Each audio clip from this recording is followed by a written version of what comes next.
Hi. Um, it's, I missed you guys. It's been like, you know what? I'm doing pretty alright right now, and I'm about to tell you why in a few minutes. So, it's been a little over a month since I really last got to do this. And anybody that really kind of knows me a bit knows exactly why. I have been stuck at the hell that we in the United States like to call college / university, depending on if you're a snob or just pretentious. And I basically, since late October, lost a lot of opportunities to stream. There were multiple occasions on which I had intended on doing so, and I just lost opportunity due to just workloads and stuff. But now, I am at least partially on my winter break, in the context that I don't have to be in any classes anymore, but I still have some stuff I have to turn in. I am done with, like, I think 3 of my classes. I have one thing that's a little more than halfway, and I have something else that I've started. Those are due Tuesday, and I'm gonna basically just get those done tomorrow, and also, like, whatever proofreading I have to do Tuesday before I go to work. And then I'm gonna do the last thing that's due Thursday, like Tuesday night and then the Wednesday. So that's basically, like, kind of where I've been at. Also, sorry, I forgot to mention this before, Sega Master, thanks for following. You're one of us now. How does that make you feel? And the same for you, Change, because I saw that you had followed me a little while back. But I never got to ask you the question. So, that's kind of like, I don't know, in a way, I don't want to say I'm back, because first of all, I don't feel as if I ever left. Just, like, because in a way, I was still here, like, I was still around interacting with people, and, like, I was still actively trying to make an effort to stream. There were just things that held me back, and justifiably so. And also, I don't know, I don't feel like, I mean, obviously, like, I appreciate, like, welcome back, like, if someone were to say it, but, I just don't feel like I, was ever gone, you know? But, since I have a whole month worth of time. Yeah, hey, what's up, Nub? It's, been a hot minute. I'm surprised. Don't you have school tomorrow, dude? Yeah, I'm doing alright. How are you? I'm gonna be 100. I've been kind of holding back on this stream for a little bit, just because I just wanted to find a good time for it. And I was like, you know what? I don't care if it's like a half hour till midnight. I want to squeeze one in. Literally because I can now.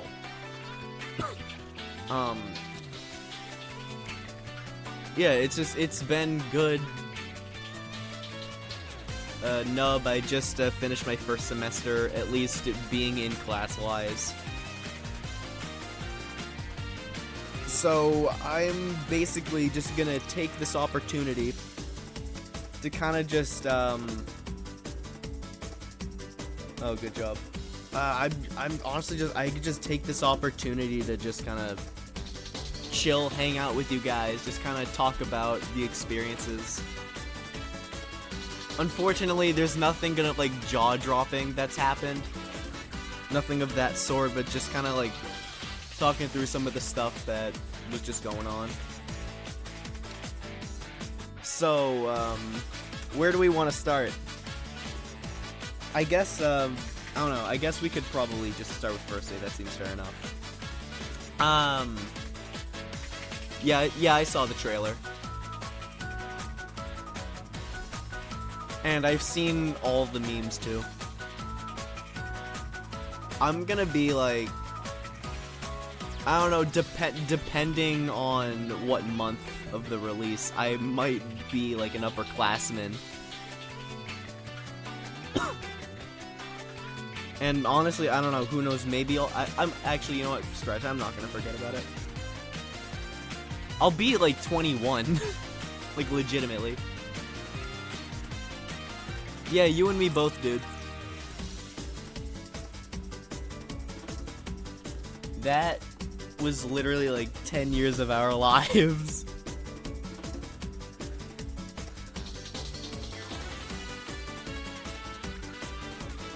Man, to think that how time has gone. So, okay, so I guess I can kind of walk you through some of the classes.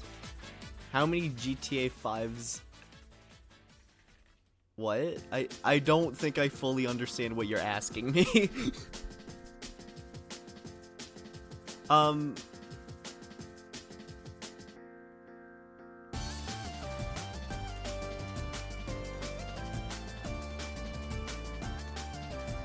Yeah, I don't know why was something rollback needed to be revived? Like, why shouldn't have people just looked at that and be like, you know what? That is where it should be at. I don't understand that. Like, it just, like, kind of fucked off. But, yeah, so I guess I can give you, like, a quick rundown of what classes I had. So, I had a seminar that I was required to take as a freshman. There were, like, 4 different ones. You're... Okay, I didn't need to know you were in a bathroom, but whatever. Yeah. Oh, so I guess I was entirely wrong about you, Nub. So anyway, I had, a seminar I was required to take as a freshman. There were, like, 4 different ones. The one that I ended up doing was, like, about kind of growing up, finding yourself and who you are as, like, a person. And that was called Coming of Age. And that was basically, like, that was, like, a 9 a.m. class, which I remember, whoever my, advisor was, like, when we were putting together the schedule, was like, are you gonna be okay with, like, waking up in the morning? I was like, mate, I have been waking up since, like, 6 in the morning, around the hour of 6, since I was in 4th grade, doing strings. I think I can handle waking up early. Obviously, I didn't say it exactly like that, but, yeah, I was no stranger to waking up that early in the morning. What I was a stranger to, absolutely, however, was the morning commute traffic on the highway.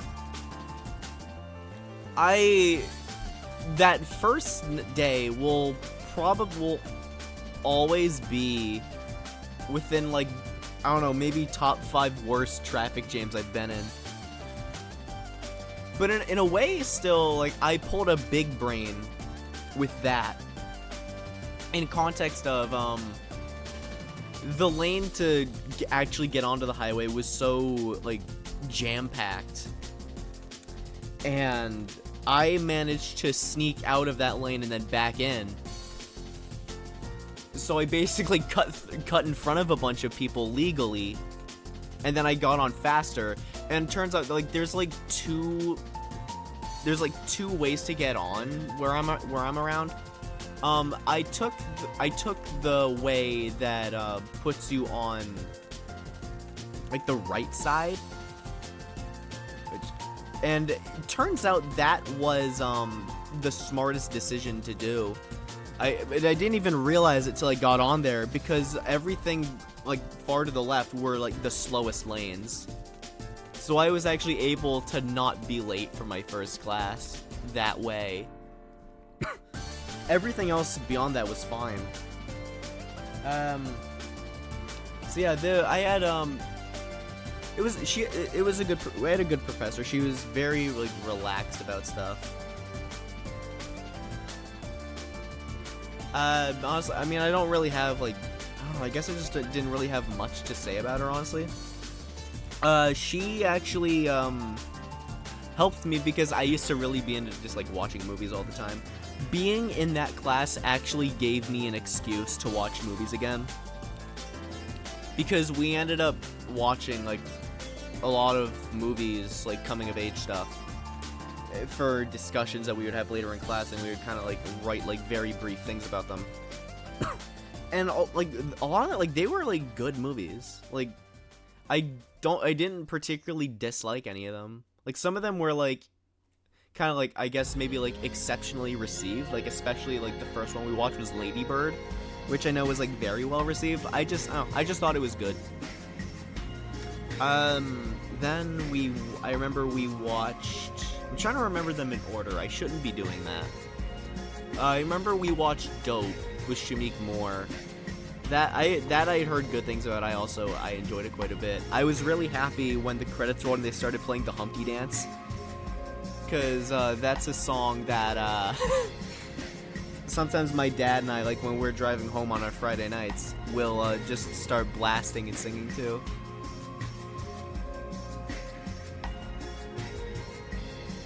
Oh yeah, that's basically where I was exactly at, Change. Like that's like another thing that's like a major issue with me, is that like even like if I do have the time to do it, I just don't make it for whatever reason. I don't know, whether it be like lack of motivation or just like I have something else that I'm doing, but it's not even like that important either. And I just keep doing that rather than the thing that I actually kind of want to do. But yeah, I guess it was also like being like I was in a way kind of forced to watch them so I could actually like, I don't know, get the points for assignment stuff. I cannot remember the second movie we watched, which is, I don't know, that's kind of scaring me. Oh, I remember now. I remember, it was Good Will Hunting with Matt Damon and Robin Williams. That movie was actually pretty good. It's a very Boston movie too, which I very appreciate. Because I'm from someone where my entire family was born and raised in Mass. So like kind of being surrounded by that culture and just watching all that shit unfold, I think was actually it was very satisfying for me. And I'm about to piss off nobody that's gonna find this VOD later. Go Red Sox. But yeah, I really I enjoyed that movie. I think I may have actually I did like write my paper about it. It was like we had to choose one of the movies that we watched and then like I guess kind of write about it a little bit, about like research questions we had about the movies, and I did my research questions based off Good Will Hunting. We also watched The Perks of Being a Wallflower, but I can't remember exactly who was in that. I just remember it was about like an incoming freshman who becomes like really good friends with a group of seniors.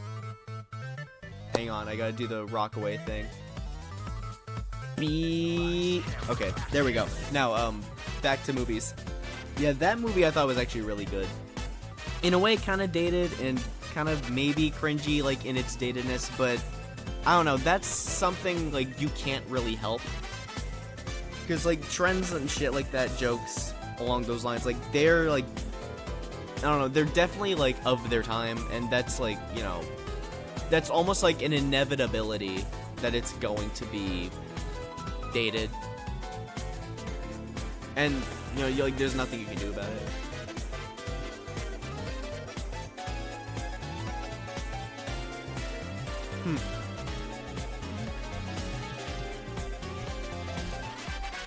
I don't know, but I also remember we did a movie like for Halloween, and I don't know. Turns out, I guess like we ended up finding out that there's like a lot of like I guess like horror based coming of age, like regardless, like even if they aren't like particularly scary movies, but just like within the genre themselves. I remember It was a big contender. We ended up opting for the 2016 one. We didn't watch it, but like we were just like going through like a bunch of lists and we just wrote stuff. We ended up doing The Lost Boys, which was like about a group of kids who are hunting down this group of vampires.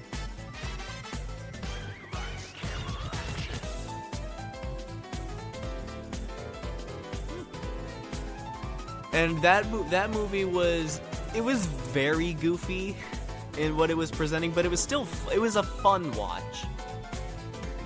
You know, like I'm not like, it wasn't something where I'm like slouching like as far back into my seat as possible. Like it was like genuinely fun. And like I think it's also like an 80s movie. Like that's something I would definitely watch again, like especially like if like Halloween rolled around and like GK was doing like the movie nights. I would throw that in like the recommendations list if it wasn't in there. Then there were some other activities we made. Like one of the very last things we did was we made a vision board. Like just kind of like just talking about like our goals for college and what we want out of it. There was one that I actually really appreciated. Somebody did a vision board. It was like kind of like themed around like WWE and pro wrestling. So it was like while other people like obviously like they didn't really get it because it's just not really their thing. I'm sitting there being like, hell yeah. Like I get everything this guy is saying. Sadly, I never really got to talk to the dude. He seemed like a really chill guy. And it's like already like I have an advantage in like something we can talk about. I don't know, like I think he said like he used to be a big fan. I don't know like how much he like maybe he watches nowadays. But like granted, it's also like I don't really watch as much anymore for the same reason that like I haven't really been able to stream. But I don't know, I still get a lot of entertainment out of pro wrestling. And just I just dug it a lot, that's all. I remember there was somebody who kind of did a vision board as of like he took like a bunch of different players and then kind of like compared how they are like to play style and to attitude, and kind of used that to compare himself like how he is now and what he wants to be in the future. That presentation was long as shit, but it was also like it was interesting too. It was a very unique take on it in my opinion. Honestly, like with mine it was like very small and simple. Like I just did it like in the style of like a house and there's 5 rooms and each room is something different that I want out of it. So the biggest room in the house was all stuff related to my major, and then there was stuff like I want to make more friends and more connections. I want to explore like outside of maybe the state if it's possible. I want to pick up my cello again because I haven't played since late May. I don't know, maybe mid-May. And I just want to kind of regain more of my self-confidence and kind of let go of stuff that have just been kind of sitting in my head that kind of discourage me or put me in a bad mood. And also I want to maintain good grades because I have a scholarship that requires me to maintain them if I want to keep it. So, yeah. But yeah, I guess, it was an alright class. I mean, oh yeah, wait, hang on, I almost forgot. I remember we started watching Rebel Without a Cause, but then we just never finished it at all. And I was, like, only there for, like, 15 minutes because I was not feeling good that day at all. And so I basically, like, missed half the period because I was in the bathroom. But yeah, it was It was an alright class. I guess there wasn't really much significant stuff that came from it. But it was still... Oh, welcome back, Nub. But yeah, I was just talking about from my first year seminar. I mean, the movies were a blast. It's just... And it's not that it wasn't too fun. It's just like a thing where there's like... There was nothing really significant for me to really get out of it at all. Alright, that's... Oh, yeah, you do what you gotta do. But I guess on the topic of watching movies, probably my favorite... Well, actually, no, I know what my favorite class is, but... I had a media criticism and analysis class. And the professor I had for that class is like already my favorite professor and already like on my list of favorite teachers.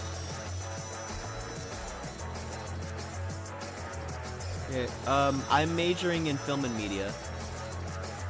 And also changing, it's just like the thing of like you gotta do what you gotta do is kind of just like my general college mentality.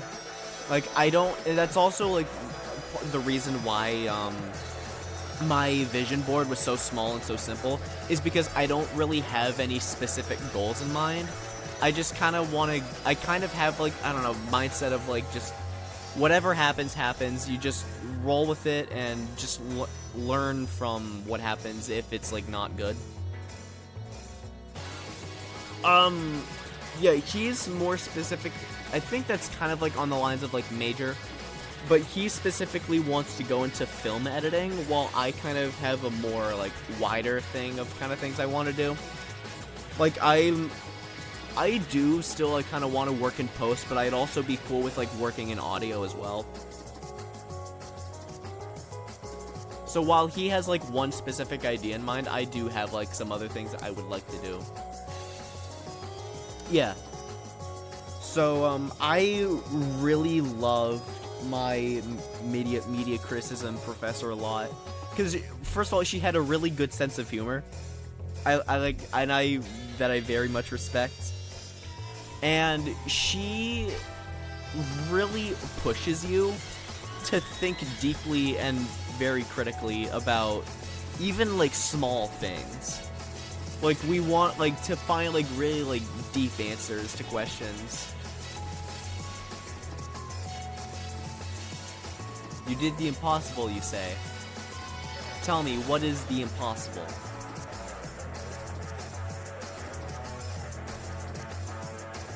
Yo? Look at you! Look at you, you play it. Dude, congrats, man. I really hope you're having a good time. See, what I tell you? What I tell you in my first stream? I told you, eventually you're gonna find someone. And look what you did. You did it. I mean, it's still a dub, right? We take those, as we say.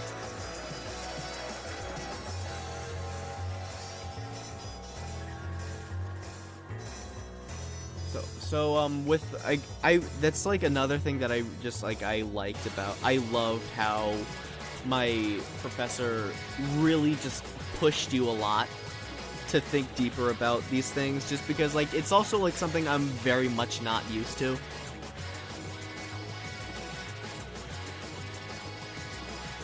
I mean, it's fair enough. But like actually like getting to like think about like I guess deeper meanings of things, especially with some of the screenings too, what we did. That was really fun. Yeah, she's actually a really awesome professor, and I'm very glad that I'm going to be having her again and again. Because she is awesome.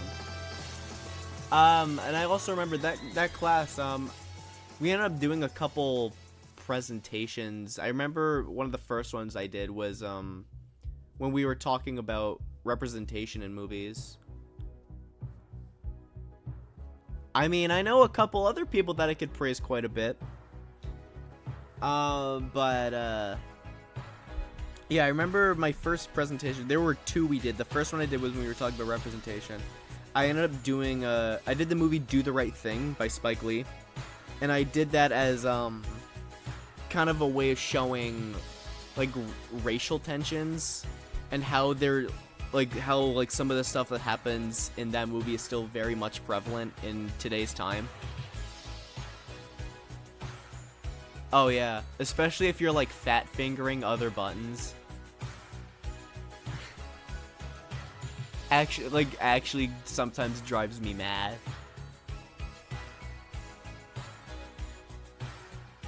Oof. Even in general, they're just like, man, we'll get back in practice. I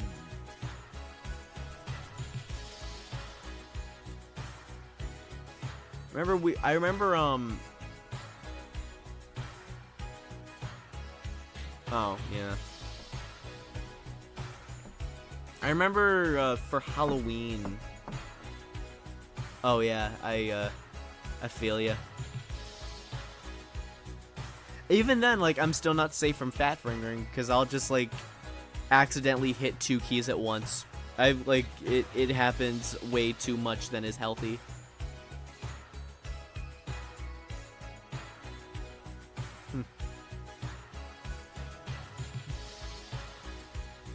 See all the above. I'm just kidding. Remember there were I'm trying to think of like some of the other screens. I remember we also did a screening for Halloween, and we ended up just like coming up with a bunch of different damn, I was right. We ended up just writing like a bunch of horror movies. And the two that it came down to were The Shining and like the fucking what was it just called, Jack Frost, where it was just about a killer snowman. That initial tie between the two when we still had them all on the board was scarily close. Also, I just realized I called it a tie when it was just like the number of votes. Yeah, I don't know. I'm not like, look, I stopped paying attention to what I was saying like a while ago, dude. This is me at quarter power. But yeah, it was actually kind of frightening because like if someone voted differently. Actually, no, wait. It was a tie the first time because I'm so sorry. I'm trying to remember stuff exactly how it happened. I'm not doing a good job at it. It's midnight. Please work with me. But yeah, it was a tie like at the beginning because we were just eliminating all the movies, and then like we were narrowing it down. Okay, it is named Jack Frost. Okay, I was right. And that like final vote between Jack Frost and The Shining was scarily close. Like literally one person could have voted differently and we would have watched Jack Frost, but we ended up watching The Shining. Which that is for as long as it is, it is a good movie. I don't know, for someone like me, I think there's just like too much like time building up to stuff.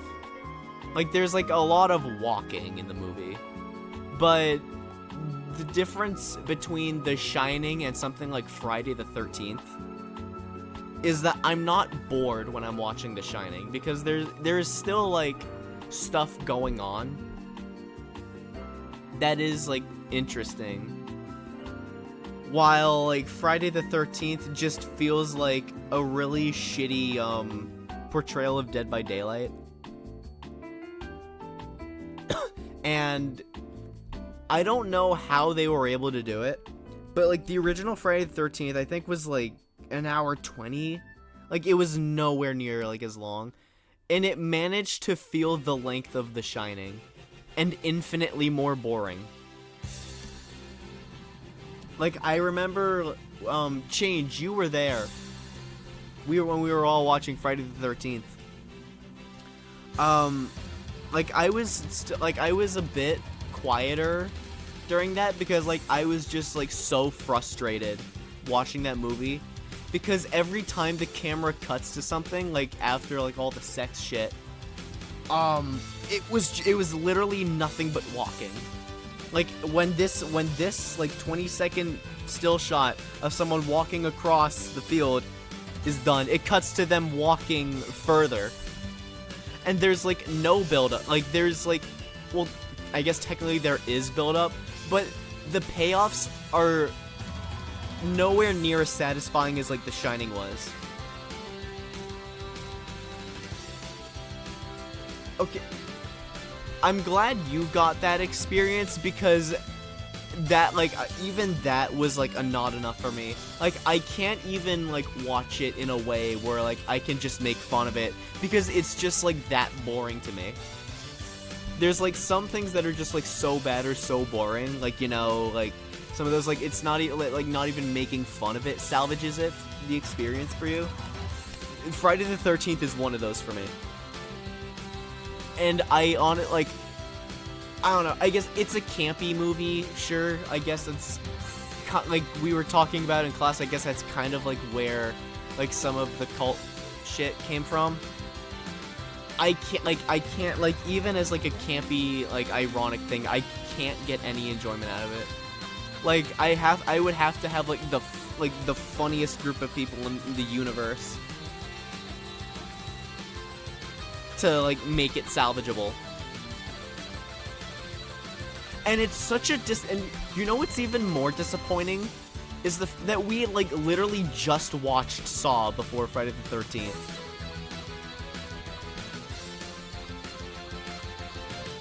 How did they make midterm stupid? How did our high school fuck up this time? And will they ever stop fucking up?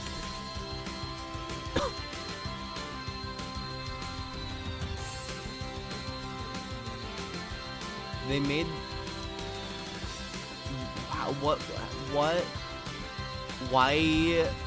And when are, like, the other ones?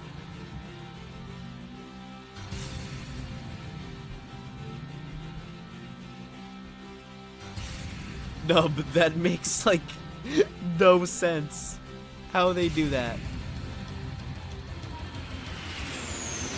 I don't understand what's going on there anymore. I legit... I don't know, I feel so bad for you and everyone else that's still there that have to go through this shit. And because, like, I also, like, I feel, like, so lucky that I literally got out at the time before everything, like, completely went to shit.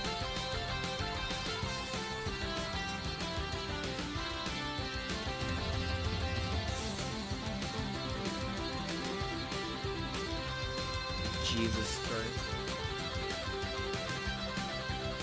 I don't understand what was wrong with the initial schedule. I don't get it.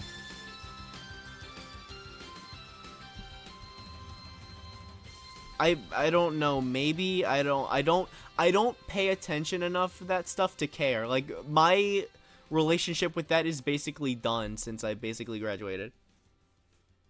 But yeah, change. Saw was also just like, it was just a better movie in every way because it actually had good ideas that, like, even like in some of their execution, like being like kind of cheesy, like it's still a genuinely fun watch. And like I also like Saw is like something I had been wanting to watch for a little bit, and I'm still like, I'm going to get to like the other ones eventually. But yeah, I'm glad I watched Saw. I'm not glad I watched Friday the 13th.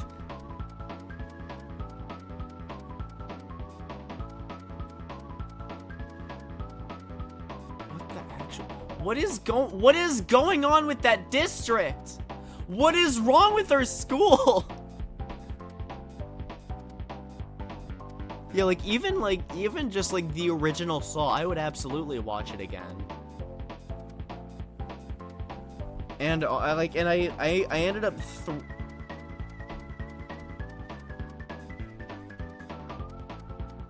yeah, I tried my best making fun of that, but even then it was still like, it wasn't enough, because like the frustration that I was feeling watching that movie. Just like begging the movie for something to happen. And it not doing anything about it was agonizing. Like, I can't, like, way to take an hour 20 and make it feel like 2:30. Like, I don't know how you managed to do that, but you did. So, like, that's significant. I mean in general, like, what's wrong with our district? Like, that shit. I don't, this is, like, what happened, I don't know, part of me, like, my brother would not be surprised whatsoever about this, but the thing is, like, again, when I was in school, I had the ignorance is bliss kind of thing. Like, I also, like, I didn't pay attention to any of that stuff, and I also didn't care enough to pay attention to it, when I probably should have. I don't know, I guess it would have, like, I was already looking forward to getting out of there, but, I don't know, I'm just really glad to get out of there. I don't know, somehow, both the staff and the students managed to fuck up public school.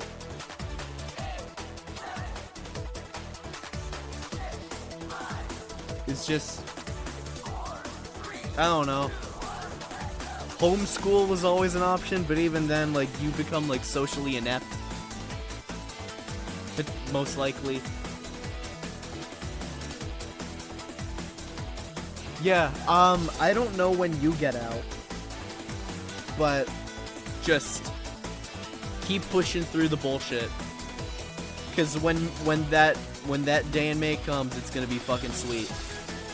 Knowing that you're never gonna have to deal with or think about this ever again. Right?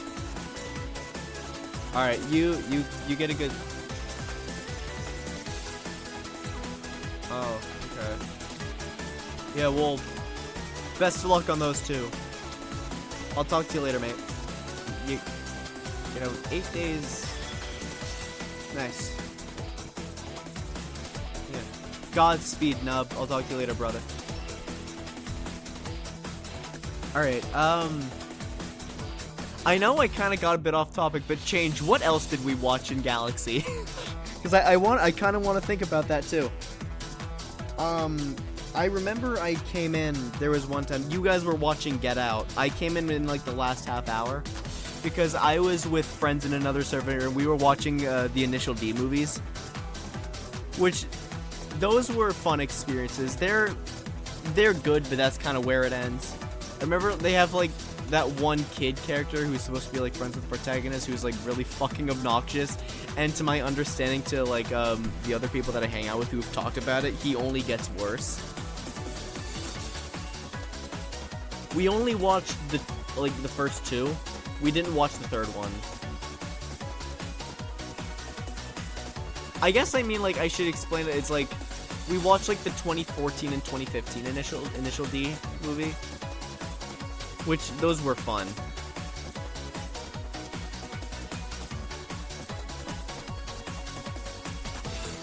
But yeah, I'm sorry, I kind of started, like, rambling about shit.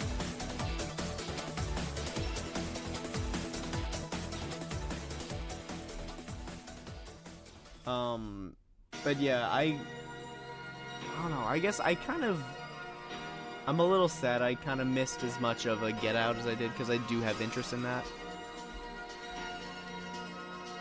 Oh, you like me, for real, for real. But yeah, it's fine. I'm kind of trying to remember a bunch of shit. Remember, oh, we watched Halloween. We watched the original. It was okay. It was definitely better than Friday 13th. I would have loved to watch Nightmare on Elm Street. I know that was on the docket, but I guess it just never came up.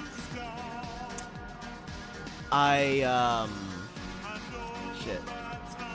The only other Nightmare on Elm Street movie I watched. I don't. It was either 4 or 5 where like Freddy gives birth, and that movie is more of a comedy than it is an actual horror movie.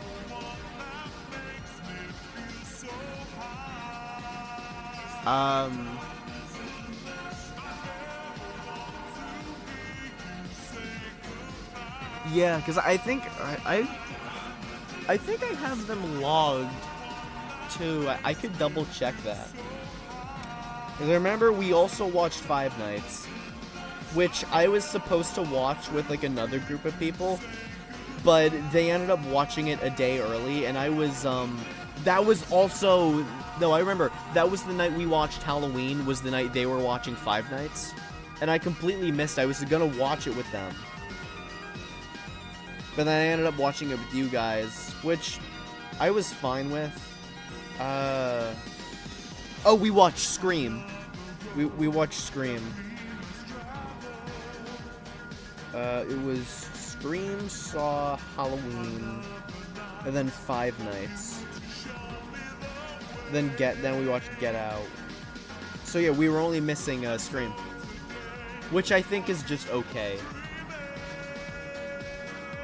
Scream, my problem with Scream is that it's too obsessed with making fun of horror tropes rather than actually being an actual movie with its own ideas.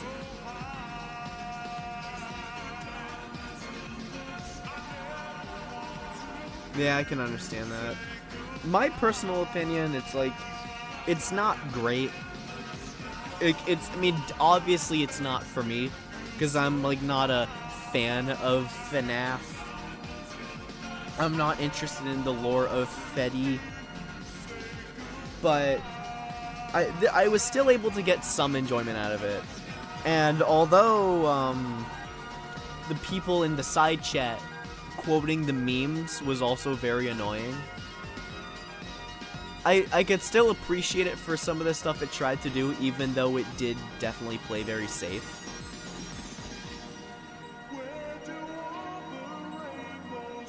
It was safe in like the same way that the original Sonic from 2020 played it safe. And even then, yeah, it's like I definitely I thought like the conflict with the main dude. And okay, before I go on, have you seen Five Nights yet? Because I don't want to especially because if you kind of care about spoiler shit, I don't want to do that for you. Or if you haven't and just don't care, just before I continue.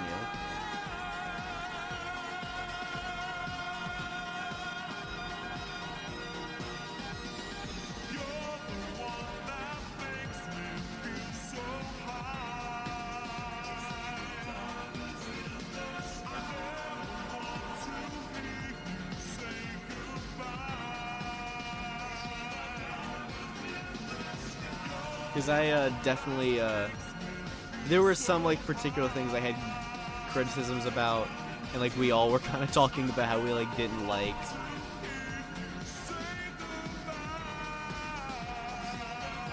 And I just don't know if you knew about it or not, or just don't mind if I say something.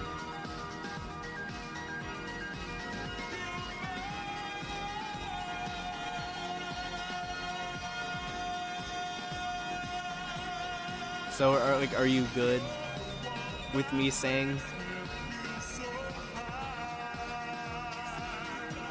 Okay. So yeah, we were kind of talking about the other conflict, when he's not in the pizzeria, is he's trying to find his brother that got kidnapped, and he ends up being in this dream state where he's in a woods and he's surrounded by these ghost kids. And he's trying to get them to help him find his brother. I thought that kind of idea was interesting, but I guess it was in a way kind of repetitive. I guess it wasn't just really particularly well executed for me to really get behind it. I will say though, there's he tries to approach one of the kids, and then it cuts to him he has his eyes are bleeding out, and he just screams with this horror like shock sound effect, and like I thought like when it cut to that, I suddenly started laughing.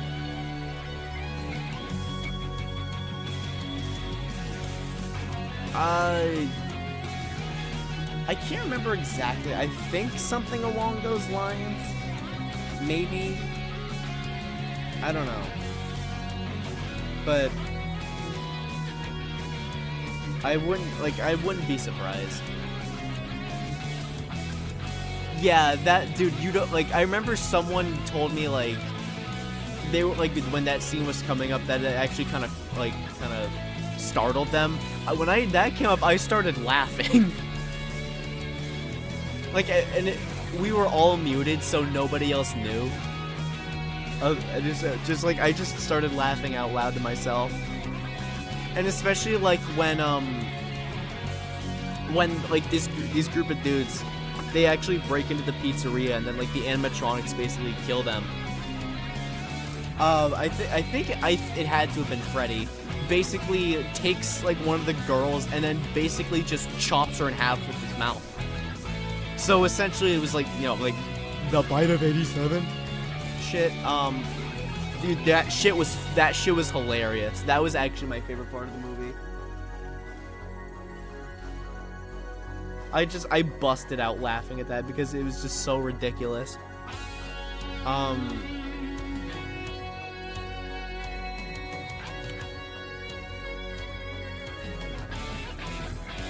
Yeah, it definitely was. But yeah, even like, there was like one like actual jump scare in that movie, and even then, like, as someone who is like very much a coward when it comes to jump scares, it did like nothing for me. It was just so ineffective. I was just like, I don't know, because I think it was like a thing of like I could see it coming from like 10 miles away, and I was like able to prepare myself. The only thing that could really get me off was like the timing.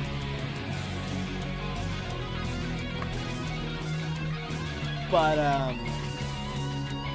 yeah, it's like, oh, like it was a good experience. I'm glad that it's a movie that I'm very happy I didn't see in a theater, because especially from what GK was talking about when she saw it, I can only imagine like how obnoxious some of the potential audience could have been.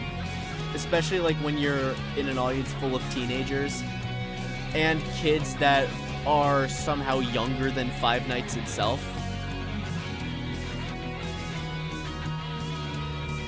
Which, especially like now, me being 19, I'm terrified of that idea of like meeting a kid who is younger than like the original Five Nights at Freddy's. Cause I've had like similar experiences with that, like being at my esports job and having like young kids who are like younger than we. Like I get like they're like those kids are plentiful, but like one kid, like he was telling me about, like he had watched like modded Wii Sports videos on YouTube. And that's like what made him want to get a Wii and like have Wii Sports, which like that idea to me is just wild. Because I never like imagine like a kid like wanting to play Wii Sports like that much, because like Wii Sports, like it's just like a tech demo for like what the motion controls could do. And it was like almost like basically bundled with the console itself. So like having like, I don't know, like having like that kind of desire just to play Wii Sports just because like you've seen videos like that shit just like baffles me, dude. And it makes me feel old even though I'm 19. And I'm like not even that old to begin with. And people like Twilight, Tetra, Spy, they keep me in check that I'm still very young. Like, I can just say, dude, I feel so old, and they can be like, motherfucker, I'm in my 30s, shut the fuck up. And then I immediately stop talking. But yeah, I don't know. I kind of want to say, I want to see what they start showing in that Galaxy Next. I know, like, I'm jumping around a lot. We were supposed to be talking about college right now, but we kind of started talking about other shit. But shit, I actually really did want to watch the Paw Patrol movie because I know that was in the lineup for stuff, and it almost got landed on a couple times. And I remember also we did like a funsy spin and it landed on it, but it wasn't gonna land on like the lineup for movies. I was like, God damn it.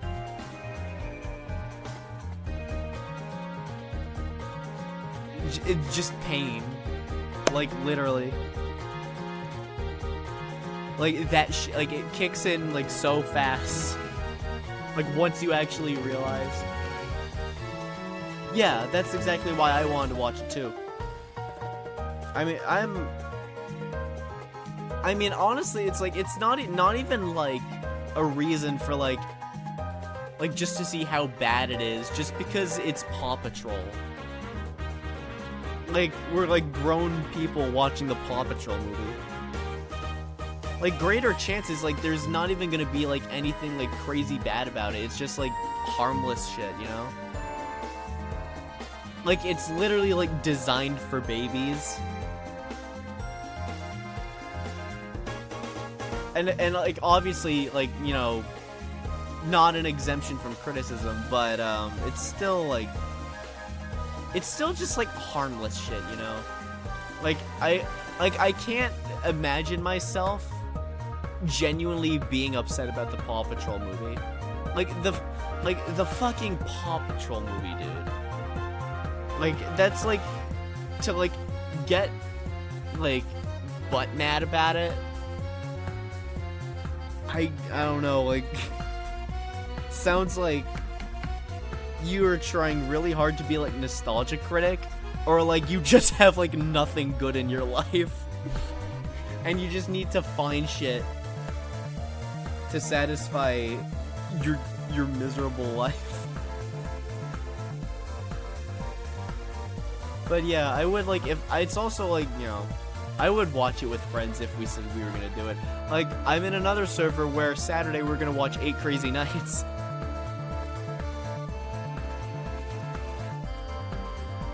We're doing that shit for the memes, and also, like, it's not Christmas without Adam Sandler.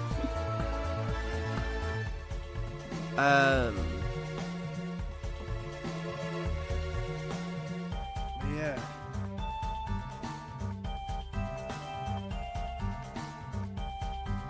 Shit. Can you believe it, guys? Christmas, just a week away. Christmas is in a week. Woohoo! Dude, you don't understand, like, how entertaining it is for me, like, seeing that stuff that daily in Two-Fort. And there's, like, people genuinely getting, like mad about it, I think is unbelievably entertaining.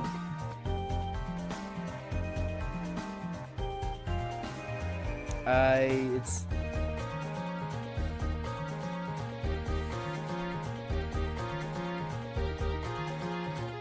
I actually, you know what?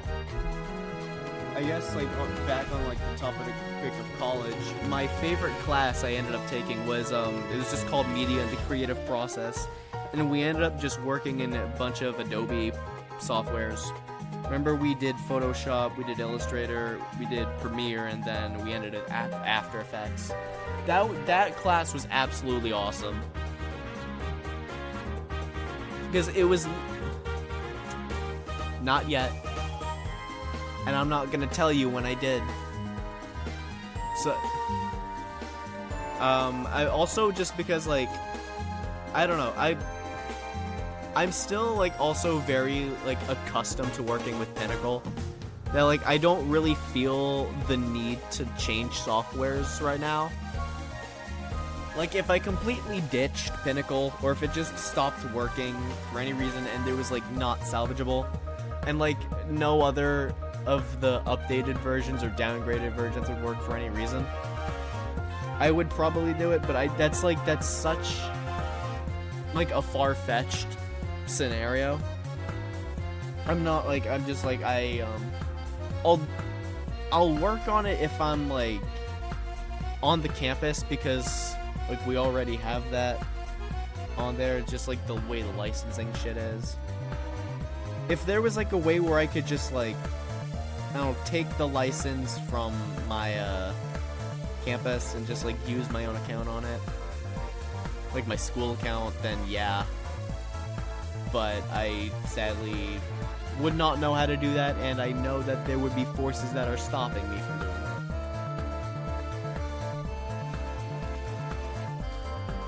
I don't know, I just want to buy like an individual software. I don't know why I have to like get like a subscription for it, you know?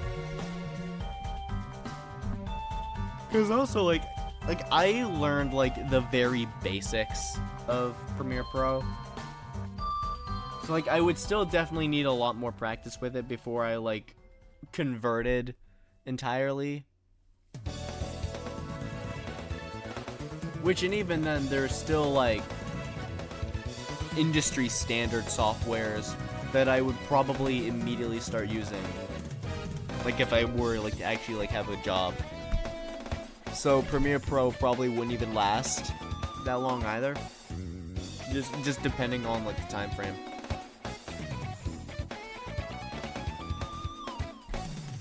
But yes, I will always remember that it is morally right to pirate Adobe shit. I remember, I'm trying to remember like the list of shit we did. I can actually like, I can pull up the page like right now on here. Just kind of remind myself. I think like one of the, like, cause I remember we started in Photoshop. I think one of the things that we started with was like a collage. And I, nope, that's the wrong class.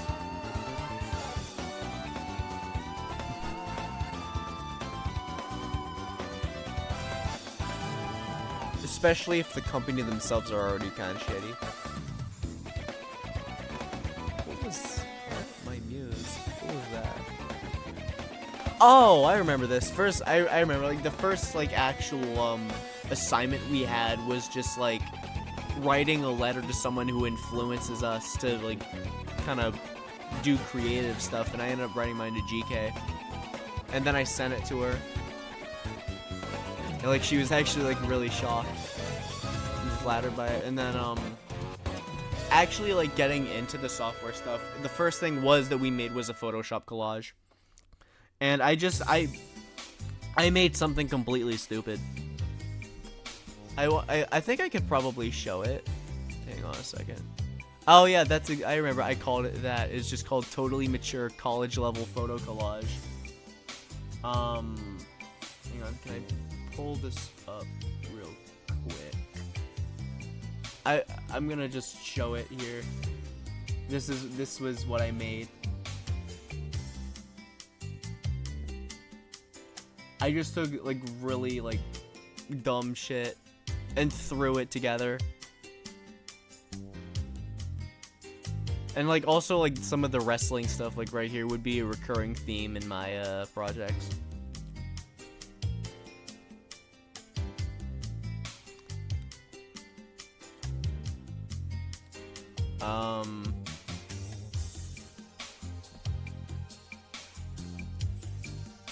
And also just like never mind. It doesn't really matter. And what was this? Oh yeah, inspire me. So we were basically given a quote. And then we kind of just had to like make a picture that kind of is themed around that quote. And I ended up taking like I took a couple pictures of Bray Wyatt because at that time we got the assignment. The new witness me, acknowledge me. Which Bray, around the time we got that assignment, had sadly passed away. And I wanted to kind of take that quote and use that as kind of like a tribute to him. as showing like, because what was the quote exactly was, "Don't let anyone rob you of your imagination, your creativity, or your curiosity. It's your place in the world. It's your life." And I kind of wanted to take that quote and just like kind of do a little stuff, kind of throwing Bray on there, because that was basically kind of what his career was. He was kind of just able to do his own thing and gain a lot of influence from people for it. And despite like people trying to like talk him down for it and like all of like the criticism he got, he stayed in his lane and kind of started and just was able to believe in himself. And he found a lot of success from his ideas. Then we did a photo story. It was basically you took like a bunch of pictures and you kind of stitched them together into one story. And you had to take 5 of the pictures and then edit them in Photoshop. I remember that one. That one was pretty fun. It was again like I just had a bunch of wrestling figures and I just threw them together and did something. What was this? Illustrator icons. I don't remember. What was this?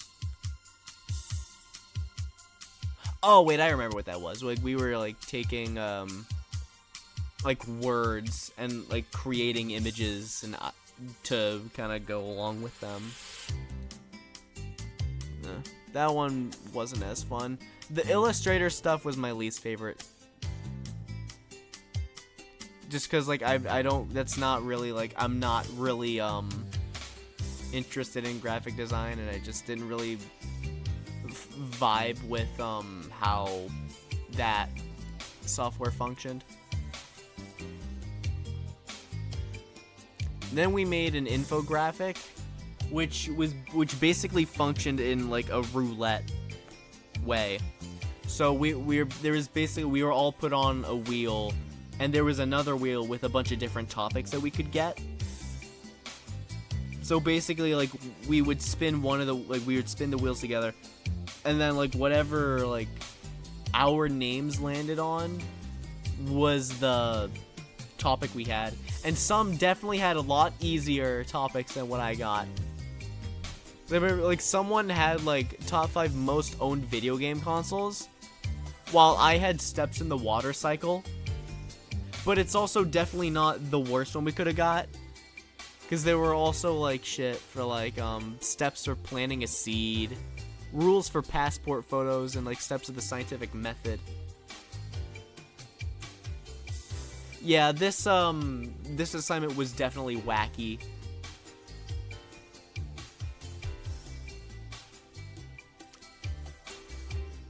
But yeah, I eventually I was not really happy with that assignment, with how it turned out.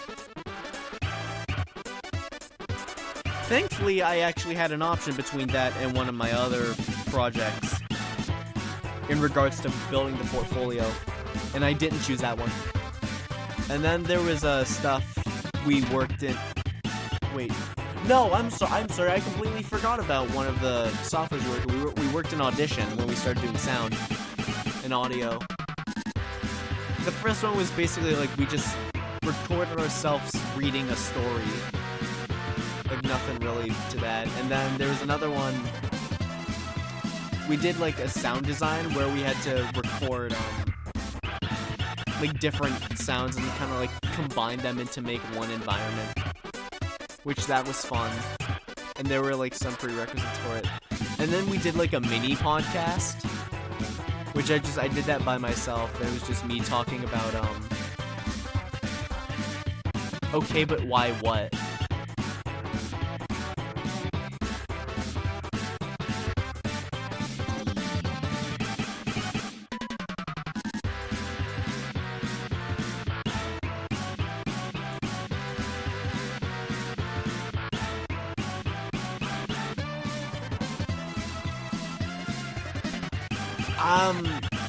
Actually, let me figure out if I can find out why.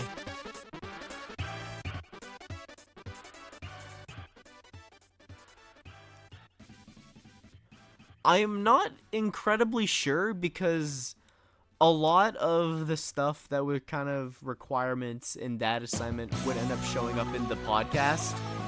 I guess it was just like kind of making sure that we knew, like, or like understood how to kind of edit audio in Audition. Like, kind of cutting out background noise. I don't know, it was like, I'm doing a bad job of explaining it. Like, it's probably like it's a lot easier, like, if it were, like, if I were a bit more conscious. But yeah, it was just like a lot of like understanding the software stuff, which it would literally just like, those ideas would literally be the exact same with the podcast. Whereas like the podcast and the story were like kind of like understanding like how to kind of edit out background noise and cutting shit down. The sound design shit was putting stuff together and making like one individual setting. And then we actually got into the Premiere stuff, which I was very looking forward to.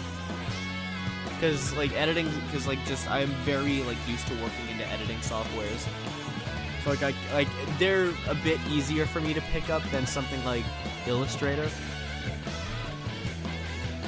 So the first thing we did was the slideshow, where we were just given a set of pictures, and then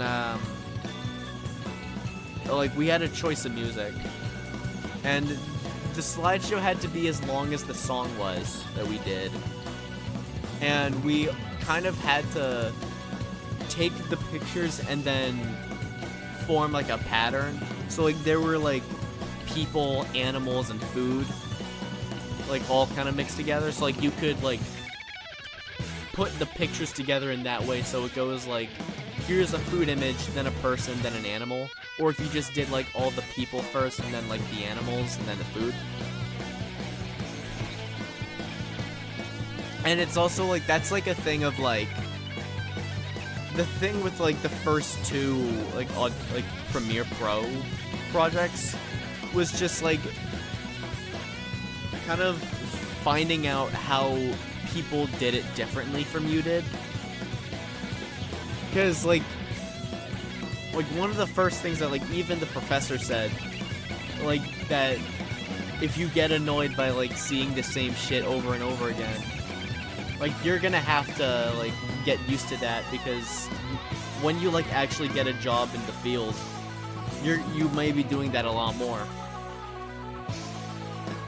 So yeah, getting to see the exact same pictures and listening to the same two songs for like 2 days, it's fun. I just started working on my next weekly challenge. In secret, of course. But then there was the edit bay, which was kind of similar in the lines of the slideshow, but we were given like a bunch of different video, and we had to take the clips and then like establish like a period of like time progression. So like you could go like, there were like pictures like in the middle of the day, and then there were some in the evening. Like you could stitch them together. Like you start like in the day and then you end at night. Kind of like that. And that's kind of what I did. It was the edit bay one was actually the one that I was most proud of. It's just of the way how I constructed it. Like I would show some of this stuff, but I used copywritten music in my projects, so that's not really gonna fly here. Which is also sad, because I would love to show my episodic story that I did, which was the one immediately after, where we had to record 3 different videos, and we had to stitch them together into one individual story, and like we had to like add something at the end as like a way of like kind of gauging the viewer's interest and making them want to watch the next part. Which, and again, if you know me well enough, I memed the shit out of my videos. I had a lot of fun with that one. That one was definitely the one that I had the most fun with. Because we basically had complete freedom of what we could do. The only thing was, like, we couldn't have our videos be longer than a minute. And we had to have, like, a character with, like, a certain goal. And, like, they try to do it. Whatever those things were completely up to us. So what I ended up doing was I went back, which I'm honestly surprised that I even did this. I went back into my bin full of stuffed animals. I took Mickey Mouse, Mario, and a random ass elephant that I got from the zoo.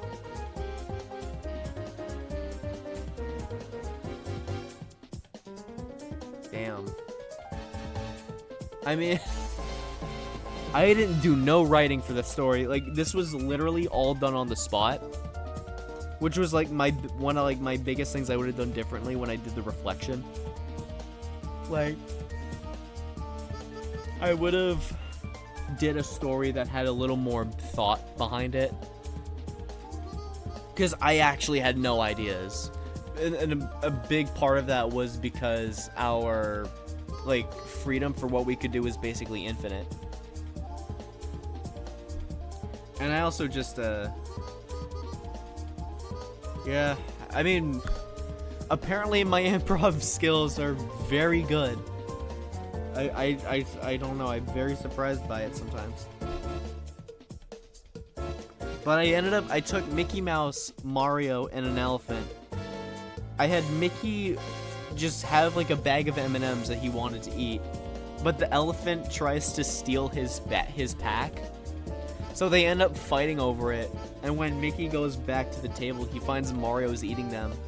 And then he basically goes to choke Mario out, but then when he turns around, he notices the elephant came back and ate all of his M&Ms, and then he just fucking has depression and dies. Which is made 1,000 times funnier when you recognize that when he gets the candy bowl off the top of the fridge, there are multiple packs of M&Ms in there, so he literally at any time could just go back to the bowl and get another pack.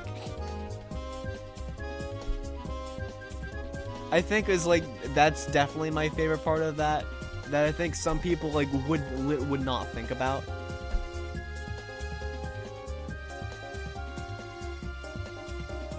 On God, live on camera, live leaked.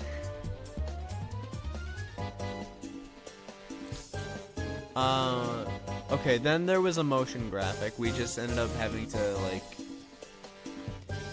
It's very self-explanatory. We just made a motion graphic that just fades in and then fades out. It was very, very easy. And then the last thing we did was an animation. Where it was just like, we could just... I don't know, we could just make something and then make it do something. So I ended up making a robot that actually looks fairly similar to Monita from Nintendo Land on the Wii U. Where I made her kind of tilt to the side, and then I made her wave to the camera and wink. Do I know what that is? I feel like I should, but at the same time, I don't think I do.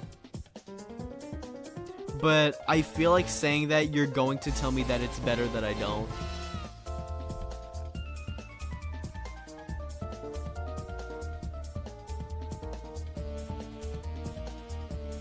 Also, how the hell, I still remember, when, the clock just hit midnight, and it's been, 47 minutes. That doesn't feel right to me.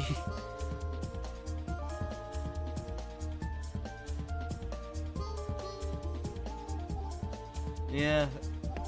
I don't... My humor has been so dumbed down. I don't know, sometimes it's very concerning. But, I don't know. Sometimes just the simplest things will just make me die.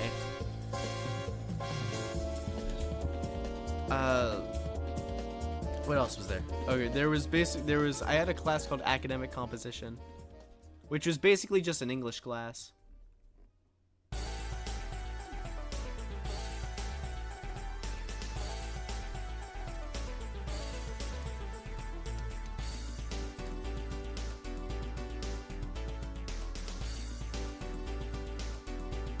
That's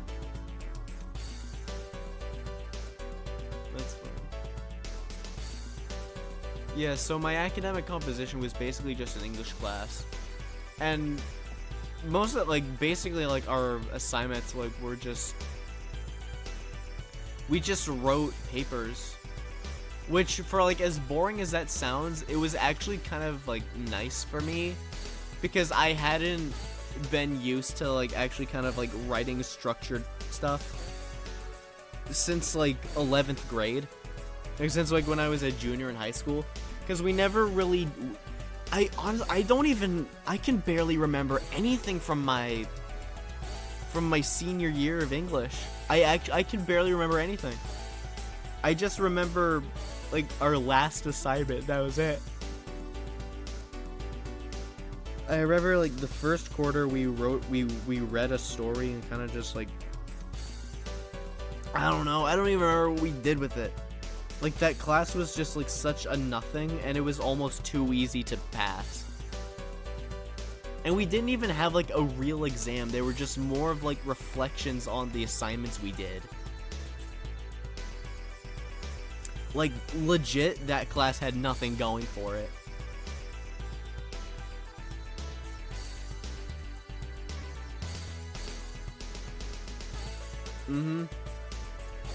I actually had a nothing burger today for dinner. And I mean nothing burger in the context that the patties that my parents typically buy just have, like, no taste to them at all. And I don't like them because of it. Like, if there was nothing in the fridge or the freezer and that was all we had, I would eat it, obviously. Because, like, it's still edible. And I'm not, like, seething about eating them. I just prefer not to eat them because they're just tasteless. They're almost more tasteless than my humor.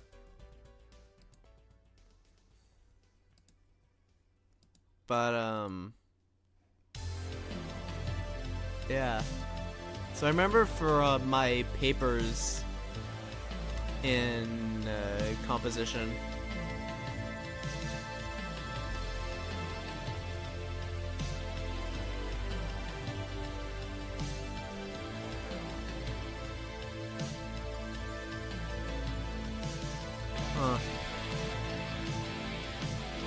I hear I'm funny a lot. I don't know. I honestly don't understand sometimes. It's literally like just sometimes I will just say something and people laugh. Yeah, like even like when I'm not trying to be funny. I don't know. I get like a lot of it obviously comes from the stuff I used to watch as a kid and stuff that I still watch now. I also get it from my brother and my dad and other people on my dad's side of the family who are just like absolutely crazy. Yeah. I don't know, I don't know, I guess I just got lucky or something. I remember with my first paper for composition, it was basically kind of like an analysis of a writing someone did and kind of just critiquing it. Like, do you think that it does a good job in conveying what it's talking about? And what exactly was the second one? I appreciate that, but charisma of gods, I almost feel like is too high praise. Like, I don't care what anyone says. Like, I legitimately, like, I know, like, I can be, like, very annoying sometimes, because sometimes, like, I just don't know when to shut up. Like, that's just kind of a thing about me. But if you like think of it like that highly, goddamn, I don't know what I did or like how I did it, But Jesus, I'm trying to find what was my.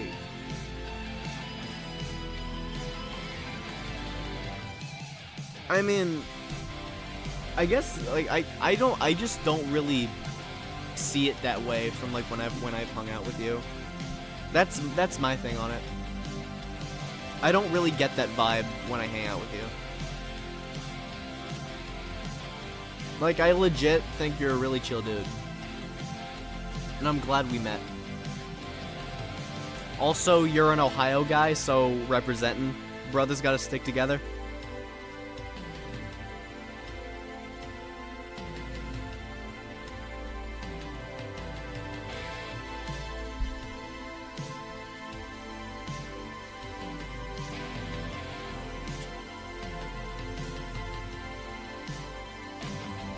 Was it just another article critique?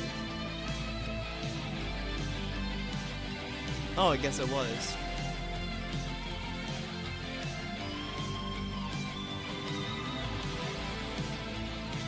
Yeah, I mean, I don't want you to feel too bad about it. Like, you know.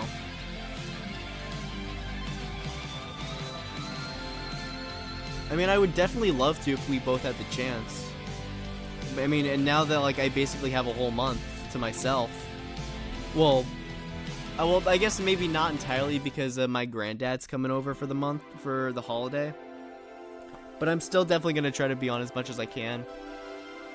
I've actually, GK and I have basically, we've been planning to do, like, a co-commentary stream where I basically play Sonic Frontiers for the first time. But also, like, I can also, like, I get it, where, like, with you, you know, it's, like, I also, like, it's something I try, like, I sometimes feel bad about not really being around people a lot, but a lot of that just comes from, like, my personality. Because I used to be, like, yeah, like, I think...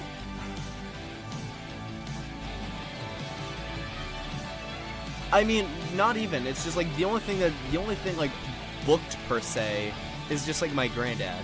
But beyond that, I have like no specific plans unless I have like days that I work. But yeah, I would absolutely hang out with you more. It's just like I think like a thing,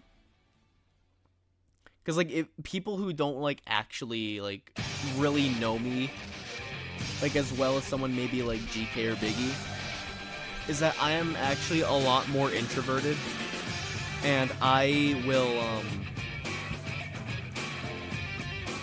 in some cases avoid going into voice chats, especially if they're like filled with people that I'm not very familiar with. And even like when I do push myself to go into them, I am like very quiet and I'm like typically mute.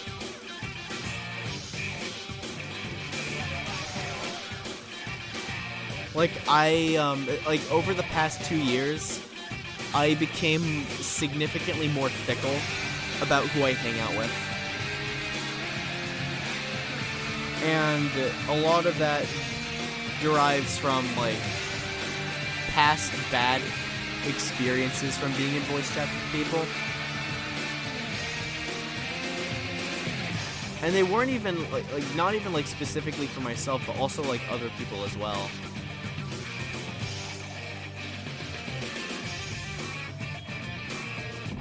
Like people who just like have no awareness for like etiquette, you know?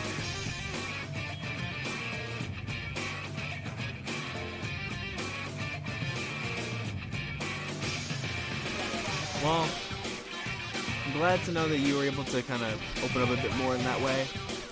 But in like in that sense, like you sound like you're enjoying yourself. Honestly, like seriously, like make the most of these. Because truth be told, I don't. Because that's also like a thing I'm trying to do with like I guess this entirely is that I'm trying to make the most of it. And kind of really hold on to these connections as long as I can. Because I don't know, like, especially, like, because like we all met through Cart, and I don't know, like, because I know like we're not all gonna be on this forever.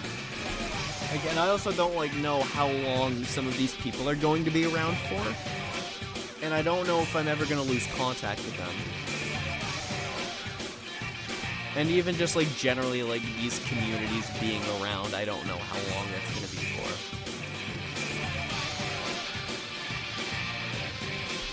And even like just like ones that are still around, like there's like I've dropped from a lot of servers. Like I don't know, like it's I know like even like I hate to say it, but it almost feels like an inevitability. And I'm just like I'm still like very like slowly and smallly but surely kind of preparing for like that day like where it were to just kind of disappear, which I hate talking about it in that context, because like it's like obviously like nobody wants to think about it, but it's still important to remember that it's possible.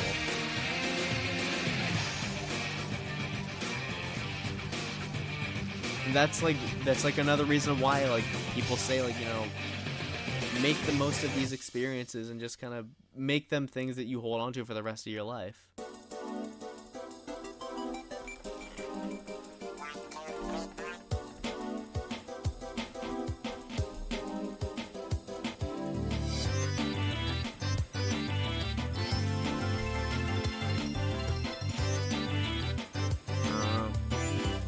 Also, I completely forgot to ask this. How is the like balance between the music and my microphone? Like, is my mic too quiet, or is like the music too like loud? Like, is there like anything I need to change?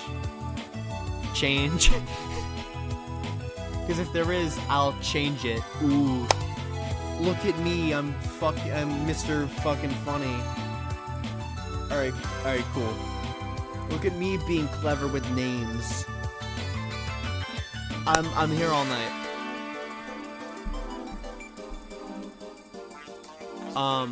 That's also like another thing I love doing that I got from my dad. Is like when he makes like a really bad joke and nobody like gives a reaction, he'll literally just say, "You're gonna miss me when I'm gone." And I've just started saying that randomly when, like, even like when people, like some people laugh, I just say it because I think just that's funny. It's almost like guilt tripping a laugh out of people if you do it to the right people.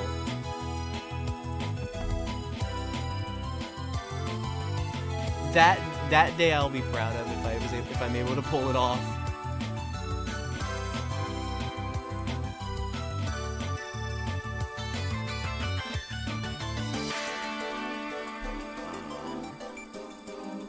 What else was there? I remember this is actually like I'm actually like kind of surprised that I did so well in composition, just because of like how not used to being to like writing I was. It's almost like I didn't forget anything, and I just like picked up everything that was new like immediately. Also, I was literally like just thinking about this song, and like now it just came on. That's also been like a really weird thing that's been happening to me. Like when I would be on my commutes to school, I would literally like think of a song like right before it comes on, and then it does.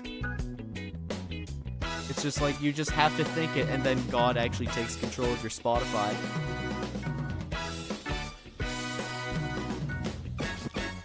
But I remember I did my second critique on a couple. Oh, what's up, Skelehor? I can turn the music down a bit for you.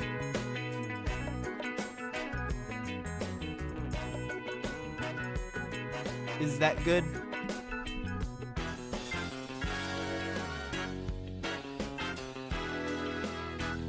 Yep. Okay, a bit more. Alright. Also, I can just turn it down to VLC too. You know what? I'll do both. Alright, how's that? Alright. Perfect. How are you? How are you, gay skeleton?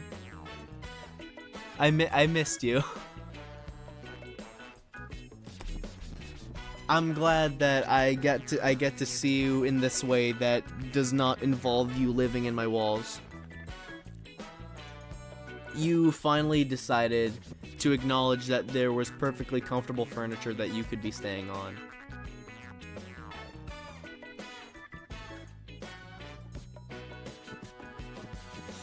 But yeah, we were just we're just hanging out. We were just kind of, I finished my first semester of college, and we were just basically just kind of talking about it.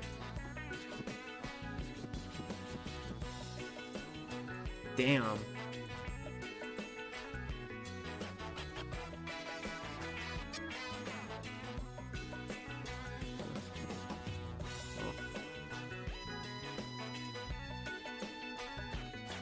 Oh. Yeah, that's...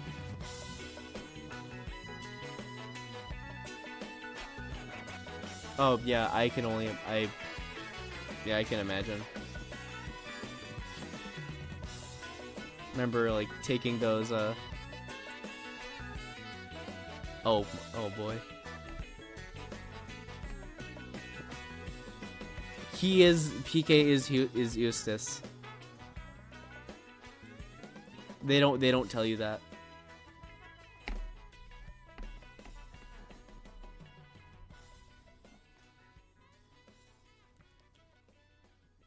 I completely forgot what I was gonna say. Shit.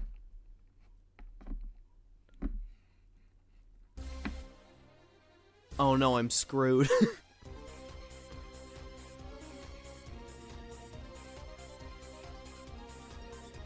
Oh yeah, obviously.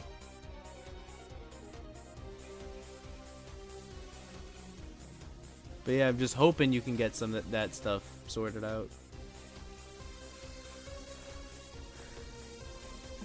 Yeah. That sort of person would kill anybody. No, don't kill him. He's like senile.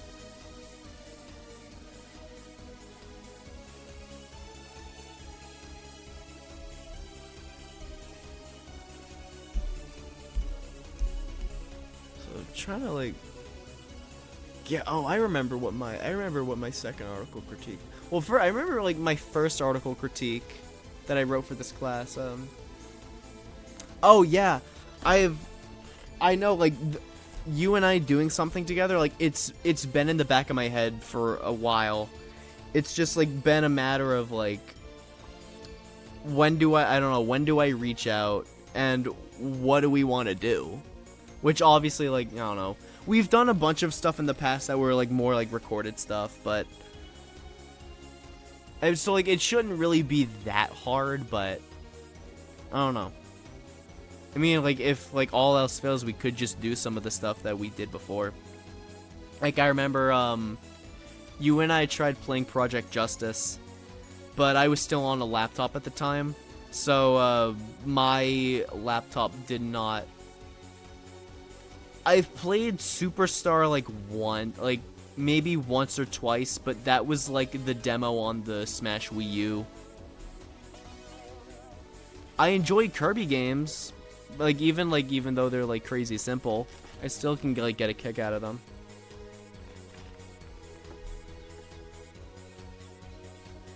Really?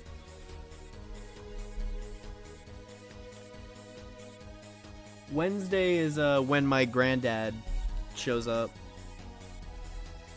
So I'll be spending a lot of that day with him.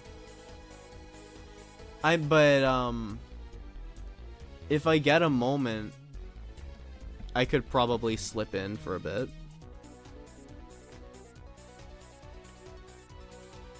Cause yeah, I know like you and I had been talking for a little bit. Like we want to do a collab thing with each other. Like honestly, I could probably just like take a look at my Steam list. Fuck talking about college.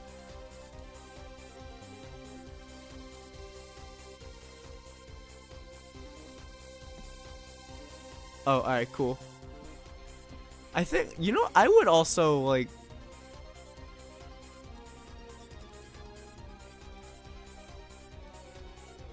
Oh, yeah, I saw this earlier. Yeah, I could probably, So you are streaming it both days. I could probably slip in Thursday, assuming.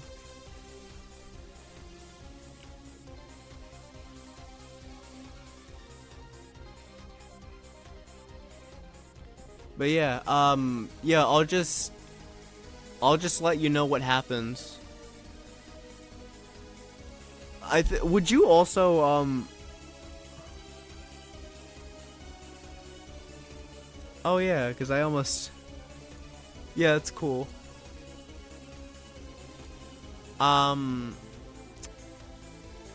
Would you also be interested in playing Soul Calibur again?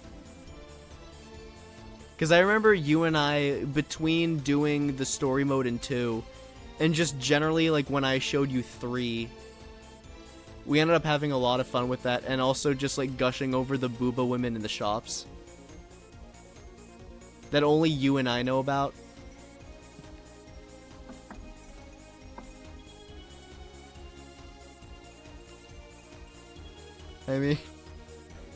I mean, I'm not saying I'm gonna go, like, too into detail, and plus, there's only, like, 3 of us here.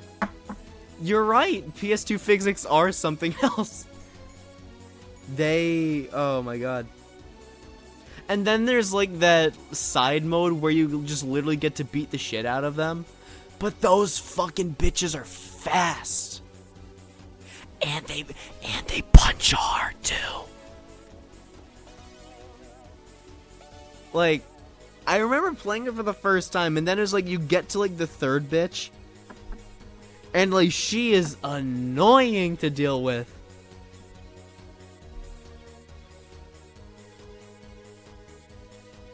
Yeah, I mean...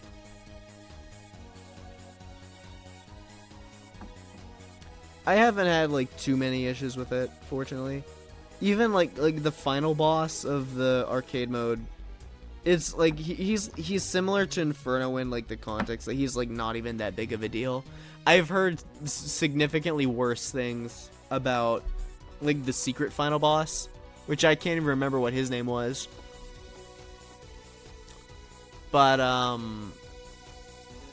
yeah, I remember like every character has like a very specific set path that you have to take to get to that final boss, and you can't continue. Which, I don't know, that almost kind of seems like a given. Oh, yeah, I've forgotten about it too. I don't understand why that's a thing, honestly. Like, I feel like that's like that shouldn't be a thing you have to worry about. Like, I just want to play the fights and then move on, that's it. Oh, you play Xbox? Oh. I've always, like, I have it on physical, so I'm, like, I mean, even then, like the PS2 is basically, like, my first shit. And also, like, the fact that 3 was, like, PS2 exclusive. And also, just when we would play it on emulator, like, I had a PS4, so it was, like, you know... naturally very, very comfortable with it. I've, like... Another thing with me is, like, with the Xbox, I have never owned one. I have only ever played Xbox when I was at friends' houses that had it. And I also remember playing on the Xbox at my brother's old orthodontist. Because they actually had, like, a mini arcade in the lobby. Like, they had a machine for, I think, Cruisin' USA. They also had, like, some console stuff. Like, I remember they had a PS2 that always had the Lego Star Wars, like, but it was the prequel trilogy. They had a Wii for Mario Kart. They had a couple other shit. Yeah, that's fair.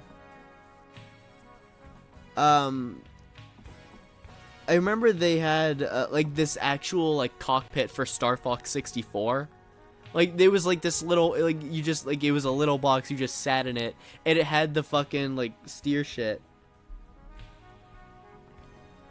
Like, it's almost like you're in the game. And then they actually had, and then they had, like, an Xbox in the corner. And that's how I played Modern Warfare 2 for the first time. And also just, like, any COD game.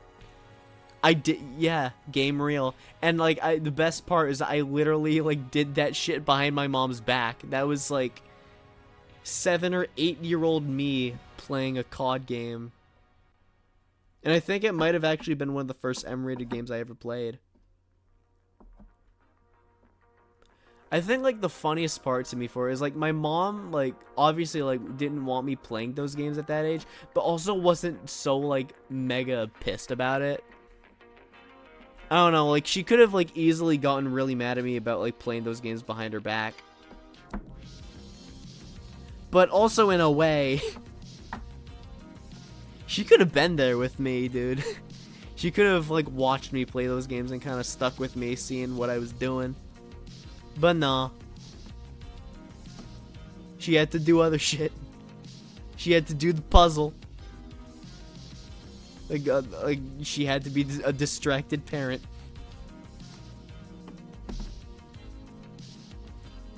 God, I actually, I still...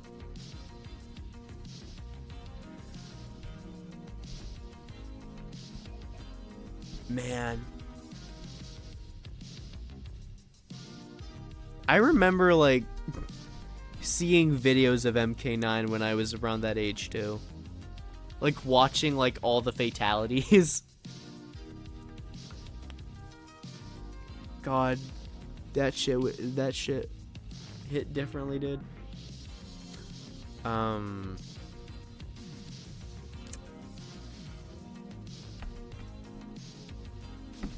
just miss, I don't know.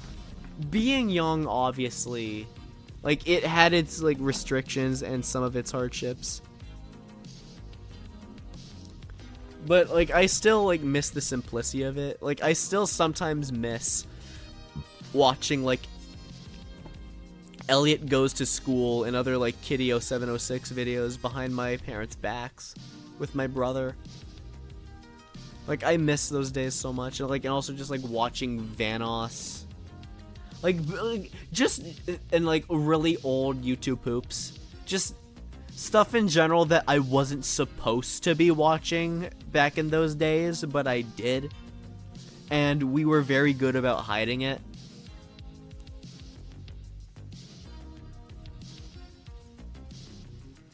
And if it weren't for those days, I don't think it would have set me up for some of the shit that I would end up doing.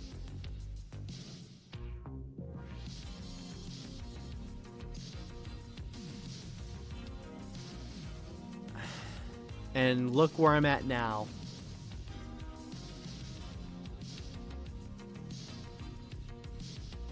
Like,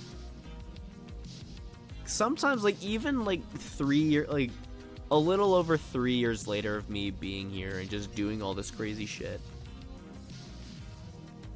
So, like, I just, like, it's still... Oh, yeah.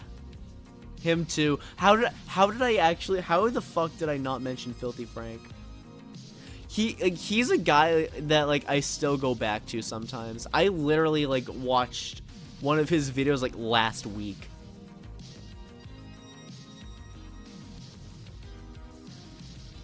I think, like, actually, like, more than anything, like, the thing that, like, influenced me most, like, even, like, in general, just, like, make videos, were, like, really old, like,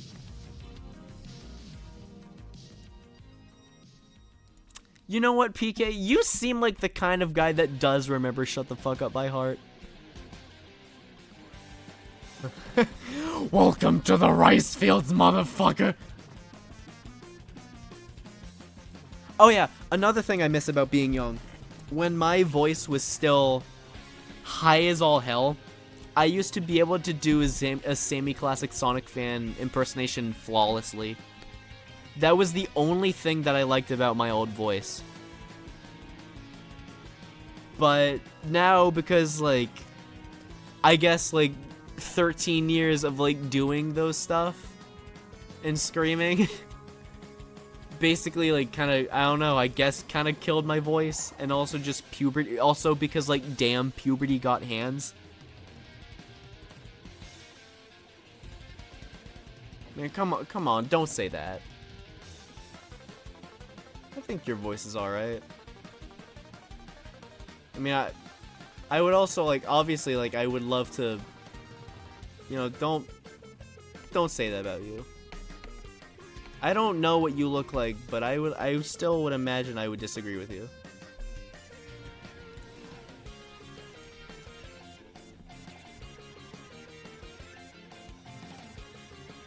And like, and even like at 19, like I still have the baby face, kind of. The only thing is just like the baby face kind of got a little facial hair now. Like I remember, yeah, and hell, I got a haircut. Like I got haircuts yesterday, and this is like the shortest I've got it cut down since I was like 15. Cause I like for the longest time had the shortest fucking hair. And hell, like if you looked at me, it's almost as if like I didn't know what hair was. And it wasn't until like maybe 2 or 3 years ago where I actually kind of started growing it out a little more.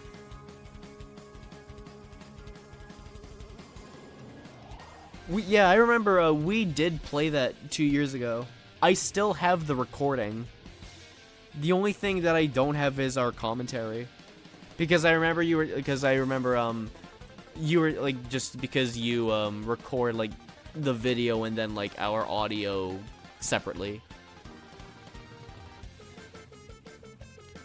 Yeah, I need to actually play Lethal League again. I remember you were talking about like trying to get GK into it. Or at least like just kind of show her.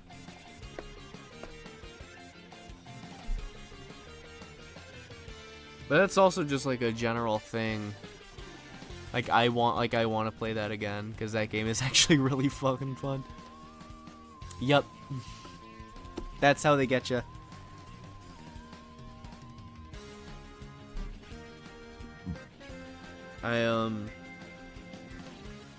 Yeah, I just also like there's also just other games that I have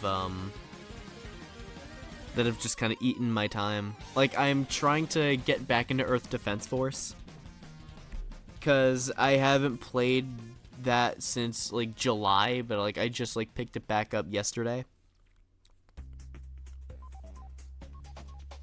Yeah, I mean, she'll scratch and bite and everything. But realistic, like the only power she truly has is the power you give her. When you realize that, and she suddenly realizes it, she realizes how powerless she truly is. Yeah, honestly, like you were talking about collabing, I would absolutely do that as a stream with you.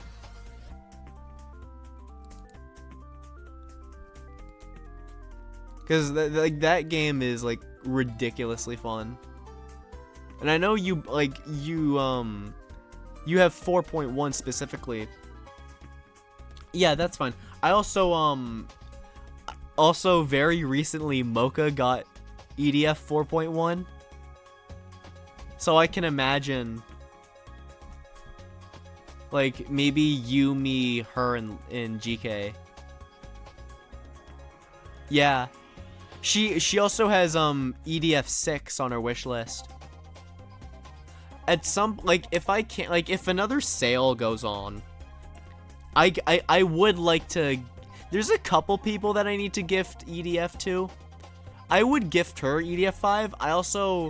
I told one of my other IRL friends about EDF, and like that's something I want to do with him because we're also like we're looking to play games together at some point. We're just like both very busy. But yeah, I can imagine that like being like a thing that we all do. I also want to do an EDF stream with like the guys I have, like with Ox, Jet Meme, like those guys. But the only thing is, it's like I know like Ox has he only has 5. And like they've already gotten like significantly like Ox is already done with the campaign in 5. And I think the same with like Jet Meme. Where like he's like recommended like me not play with them because like I basically would not like last, and it would just be like them hard carrying.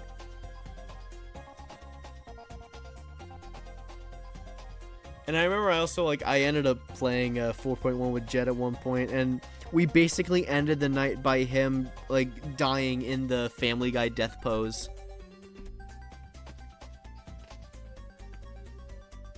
Which I don't, however the fuck that happens.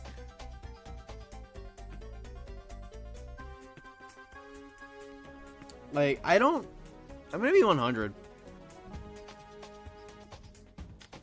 Yeah, I know, like, a lot of the guys, like, that, like, I've been hanging out with, like, they've been playing it quite a bit. I don't know, I'm not good with horror games. I have no I don't really mind admitting that.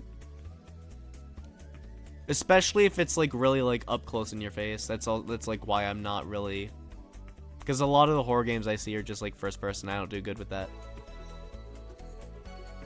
I mean, still, I don't know. It's still like I still see like little bits of it, and I know like I wouldn't do really well with it.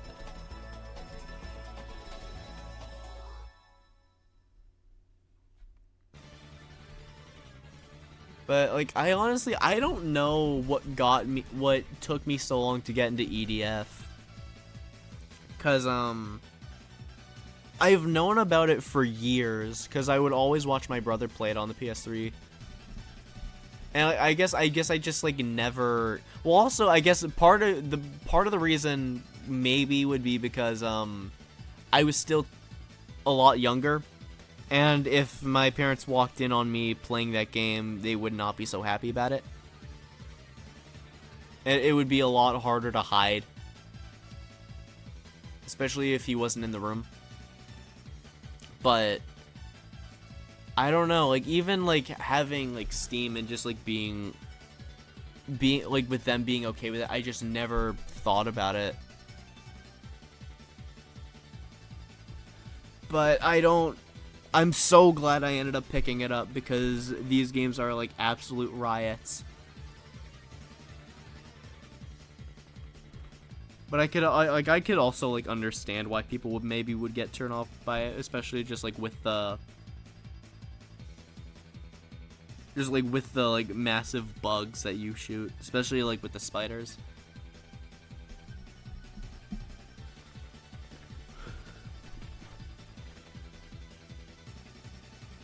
Oh yeah, I see that. I can understand that. There's like I understand a bit more of some of the stuff like with 5 than I do 4.1. Like I can like semi understand how to play Fencer in 5, but I can't for the life of me in 4.1. Same with the Air Raider.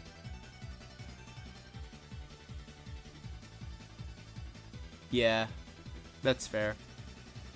That's also kind of why I just will stick with Ranger.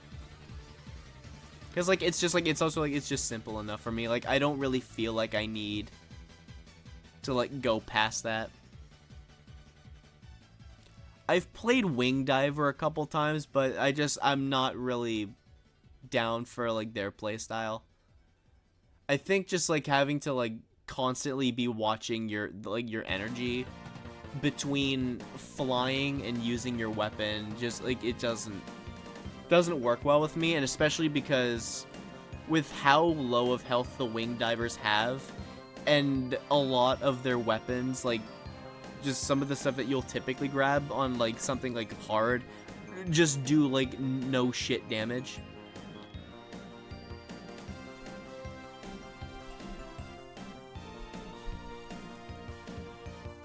Like, it was really hard doing some of those missions on higher difficulties with the winged diver just because I had terrible weapons. I could only use like one specific weapon because of just how those were like the weapons that could just do okay damage. But then when I beat them on Inferno, I started getting significantly better weapons. And then I had a bit of an easier time, but I just don't play them. Like, I have like an insta-kill weapon that has like a massive blast radius, but it immediately depletes all of your energy. So like, you really need to make sure you're far away from them. I don't know, I will like camp the tops of buildings away from the big hordes, and then just wait for it to regain.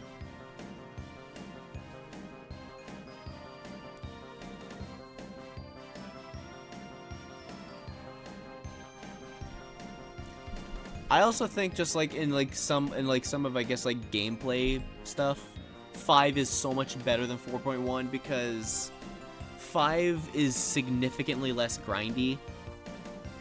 Because the thing with 4.1 is that you have to beat every single mission on every single difficulty with every single class if you want to 100% the game.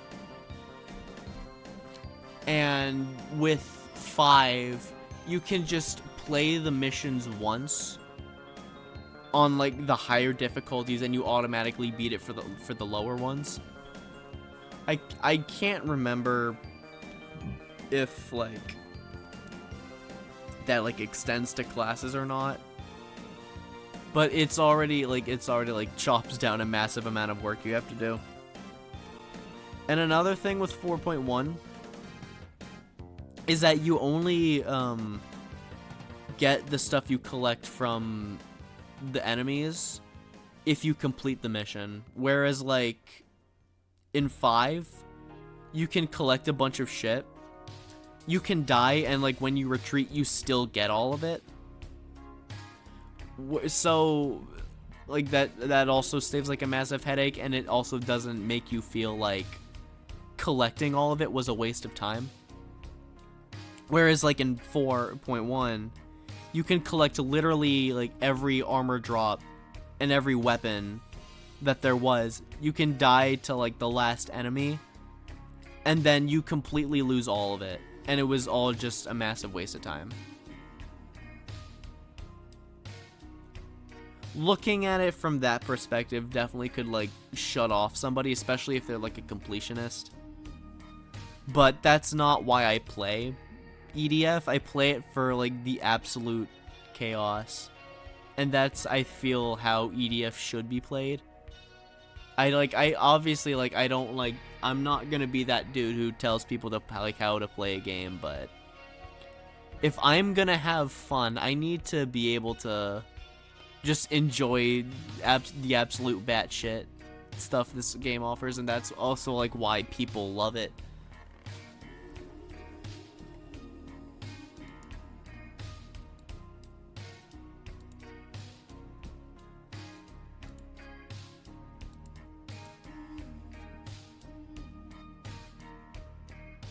Like, I remember, like, when I started actually playing EDF, it was just, like, I don't know, it just hooked me so good.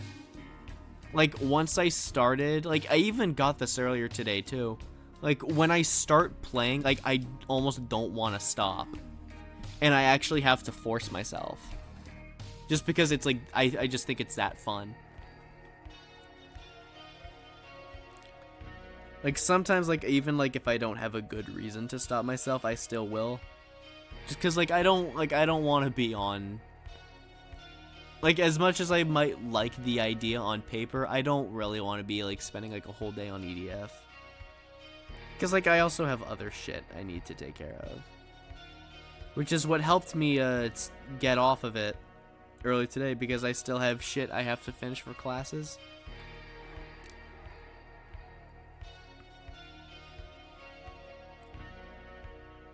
But that's also, like, EDF is like on a, like a definite list of games I will stream at some point.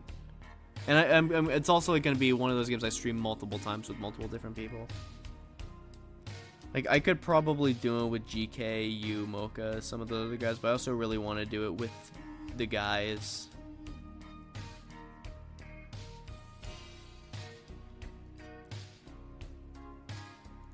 I remember there was also like another one that I was like thinking of doing as a joke.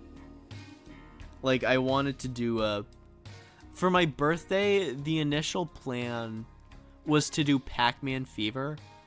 Like remember that like Namco party game that came out that was like on the PS2, GameCube, and Xbox that was like insanely mid?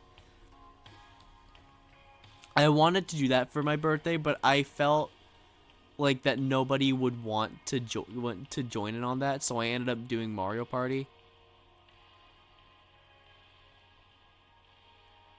Look, that was like I actually played that game a lot more with my brother during quarantine than I actually might realize. Like just the experience with him was a lot more fun than the game itself. Hey, look, it's a Soul Calibur song. I mean, when that game came out, I wasn't even born yet, and you were like maybe 2. Hell, maybe not even, because I don't even remember what month that came out.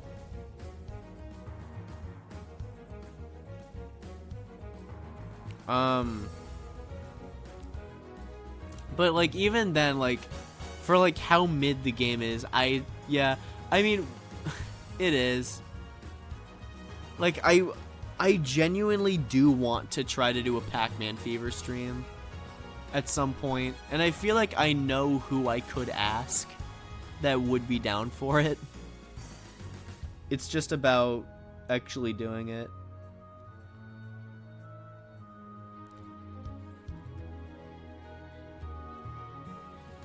I mean, I could probably get E.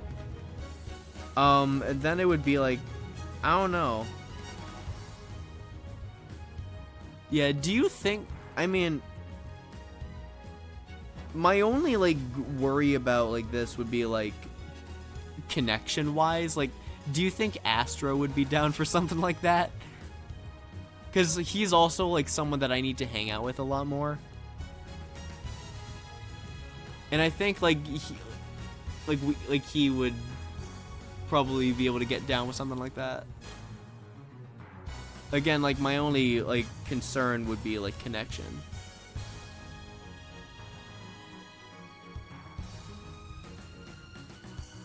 Yeah.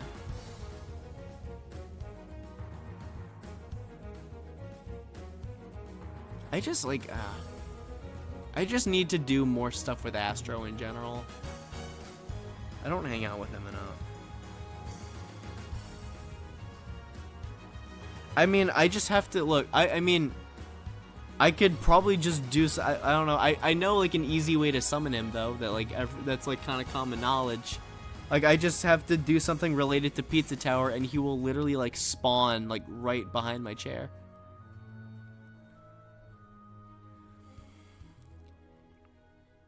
I don't know, but even then, I don't know. I gotta hang out with that dude more.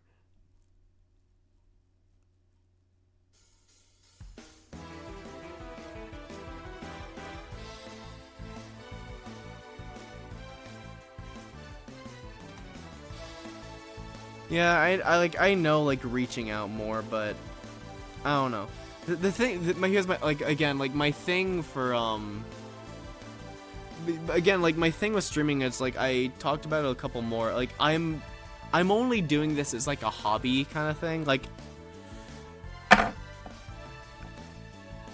I'm just kind of doing it as like a thing where I need to do things that like I need to make sure that this is fun. So I don't like the idea of like grinding for like trying to like gain a following. That's also why like my stream schedule is basically non-existent, and I literally just stream. I stream whatever I want. I mean, again, it's also like obviously like not to say I'm not gonna pay any attention to my Twitch, but it's not like a primary focus for me. Just because like I have like what I want to do with my life in mind. And that's where more of the work is kind of going towards. But definitely, like, reaching out. Yeah. It's like, I feel like the way that I think about it, it's like growing will just, like, come naturally.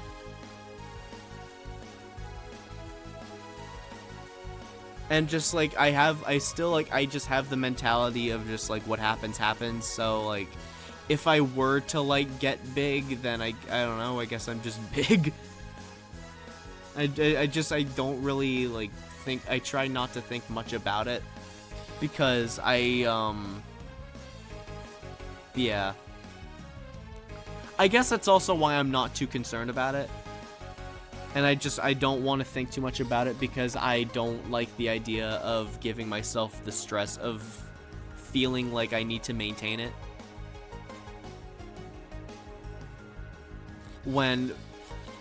Which that would also be going against my initial reason for wanting to stream in the first place. Where, like, I can't, I'm kind of ruining something that was initially supposed to be fun.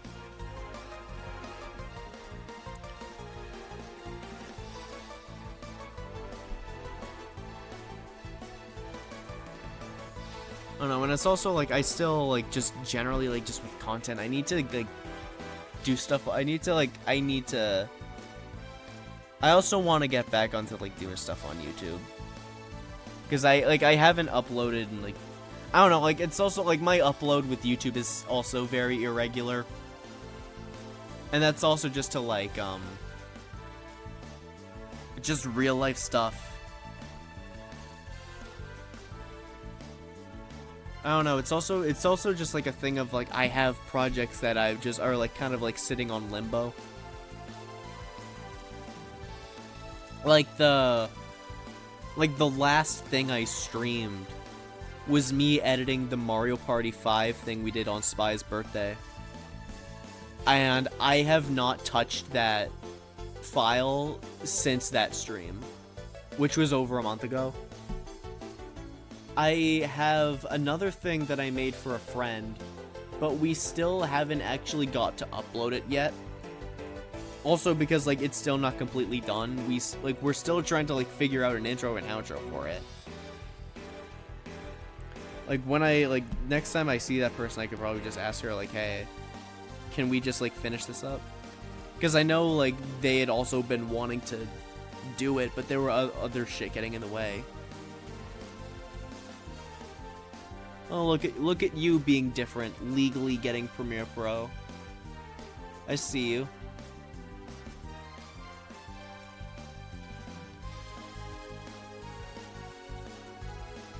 Grapefruit's been your inspiration. I'm gonna have to look that up.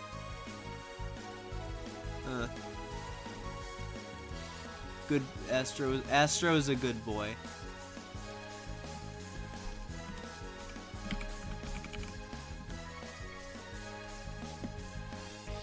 Okay, I looked up Grapefruit. I'll give him a watch when I get a free moment later.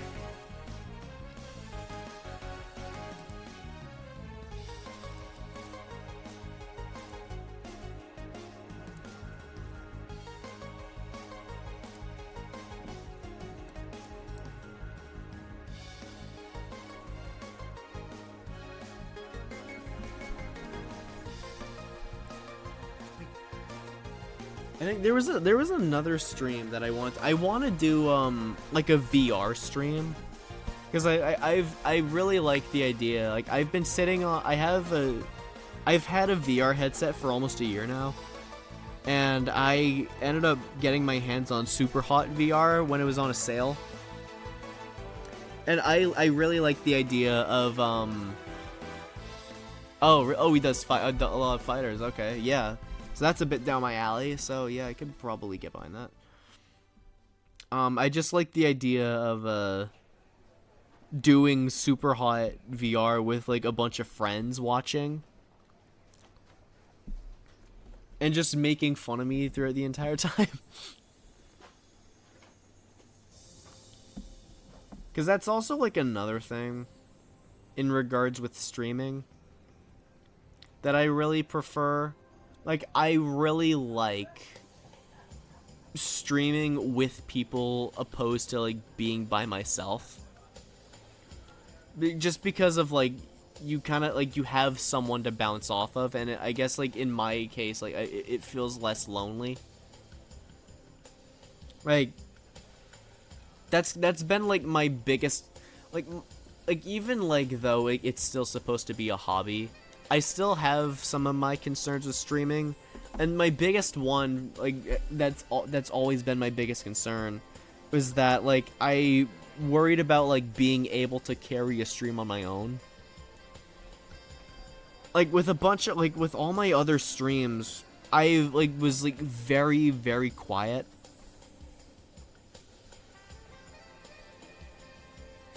Yeah, I mean, yeah, they definitely have a lot of people around. I don't know. Also, like, I'm nervous about, like, asking around. And it's not even, like, a thing of, like, I feel like I'm burdening anyone. It's just, like, a social thing for me. Just, like, I don't know, just, like, asking the question, you know?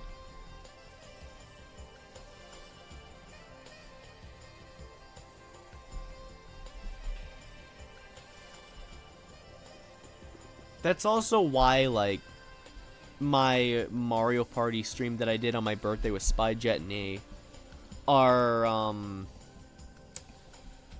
is why, like, that's my favorite stream that I've done. Just because it's just, like, it's just 4 friends just, like, bouncing off of each other, just laughing it up. And also just, like, listening to E, like, because we started after midnight, because that's around the time Spy got home, from work. And, I remember E showed up. Like, he initially, like, stopped in just, like, to see what was going on. And then we asked him if he wanted to join in, because we needed a 4th person. Because the person that was initially supposed to be on had to kind of back out last minute because of a sudden work schedule change. So he had hopped, and, like, the other person that we tried to get in, like, was having connection issues with Parsec. So E suddenly, like, actually, like, swooped in, and I continued just, like, thanking him for being, like, just soldiering through, because he was so fucking tired during that stream. Like, he started out all, like, kind of okay. Like, you could kind of hear in his voice that he was on a slowdown. But, like, he did the whole thing. He did all 35 turns. Even, like, we ended, like, after 3 in the morning. And you can just, like, and he just literally just started laughing about everything. Like, you could tell that that kid was just, like, sleep deprived. It was honestly, like, my favorite part of the stream. And we were all just cracking jokes about it. And him, and like, I still poke fun of him to this day about it, being like, hey, we should, like, what do you say we do another Mario Party, like, after midnight? And he's like, no, I will never do that shit again. It's just, it's the funniest fucking shit to me.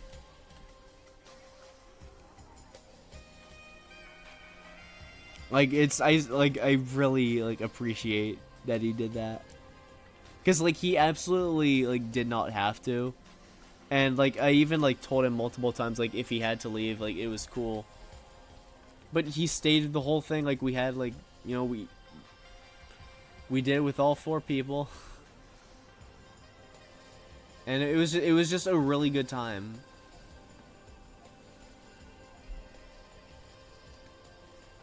And I remember even, like, the second stream that I did, which was just, like, kind of like an improv stream. Like, I was just really bored one day and I felt like streaming. It was initially, like, it turned into me, like, just by myself, and then it turned into, like, I started hanging out with Rock and some of those guys. Like, me and Rock, we did Marvel's Capcom 1. And then me and Snake did Puzzle Fighter 2, and then he showed me Windjammers.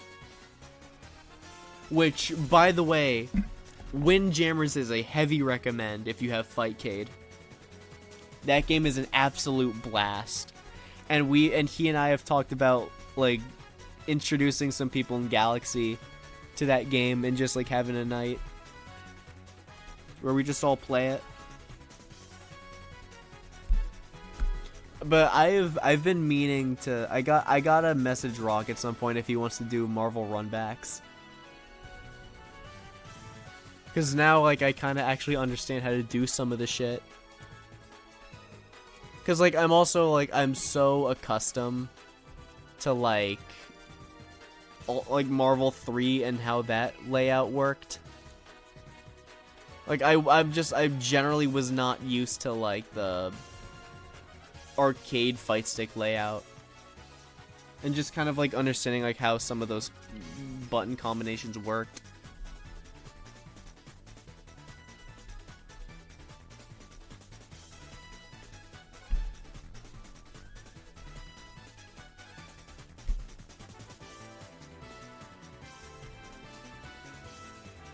I don't know, like, what the hell? Oh, fuck.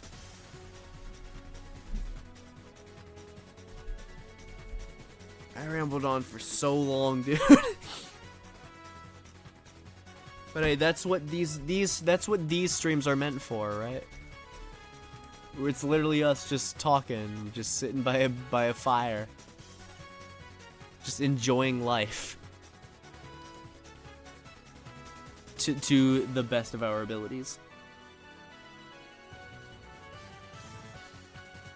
But I don't know, it's definitely like one of the streams I was kind of talking about earlier.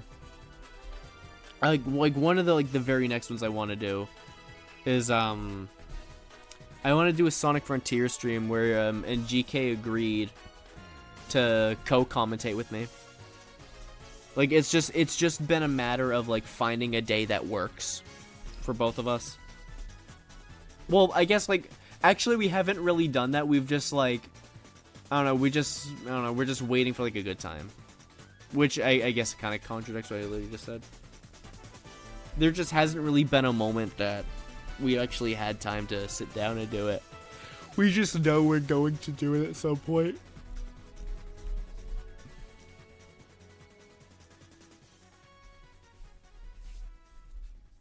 But yeah, I like this also like this style of stream, like I've also talked about I want to do quite a bit. You know, because sometimes it's just like good to do this. Like where you're not just like focused on like a game, and like you can actually just be like direct with chat and kind of interacting. Because I think like this is very relaxing. Like it's like you're just actually I really wanted to just kind of like get like you're just by a bonfire, you're just sitting with your buds, listening to good music. Just kind of laughing life away, you know?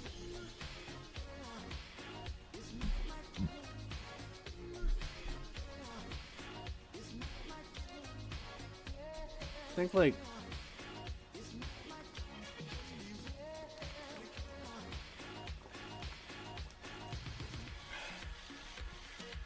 even then, like just still with these streams, I've done 4 of these.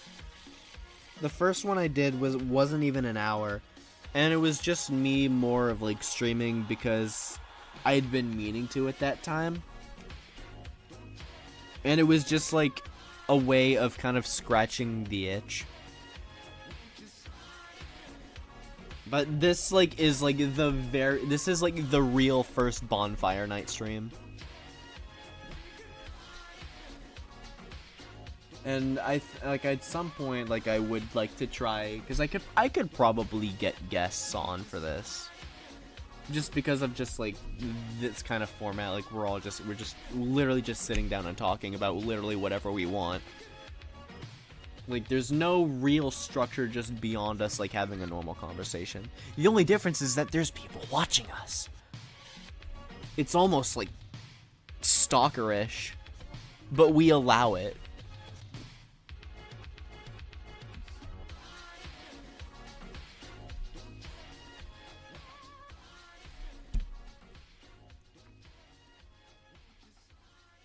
It's...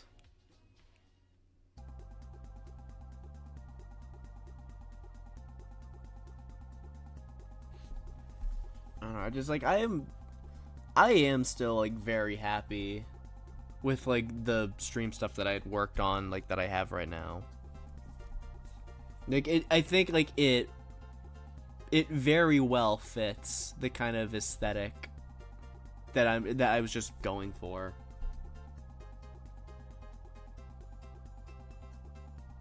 Who exactly are the better people to stalk? I actually kind of want to know, and it's not for legal purposes whatsoever.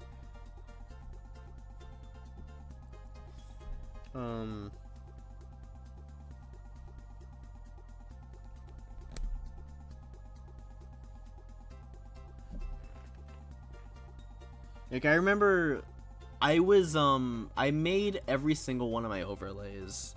I made it in my Photo 2 class just because like in between projects we were doing, I just took random pictures that I thought yeah. So you're basically making an exception of yourself. I see. Okay. So through your logic, it's better to stalk me than it is to stalk you. And also, like, why would anyone stalk you for like literally the exact same reason a stalker would stalk anybody? Hell, sometimes they don't even need a particular reason. They just do it. Just because they have like 20 seconds of life to kill.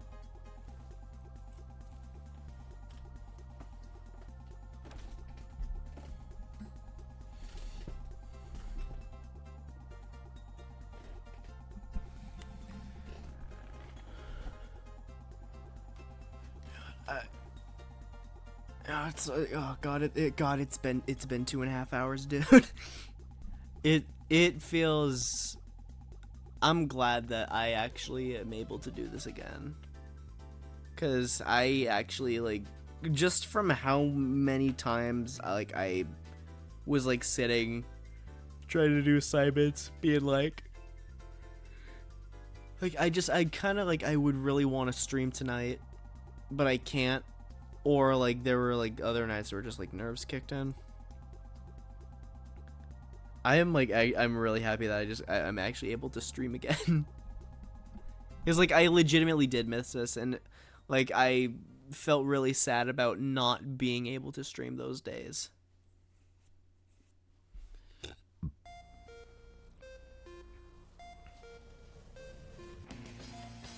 I guess it's just like also like a good thing of like for me about not having a stream schedule is that I automatically eliminate the fear of feeling bad for missing a stream.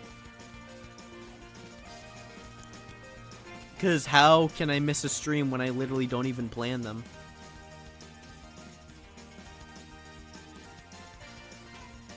And it also helps that like I don't feel bad about like not streaming too, just because like there was like literally like other shit I have to take care of that's just a lot more important.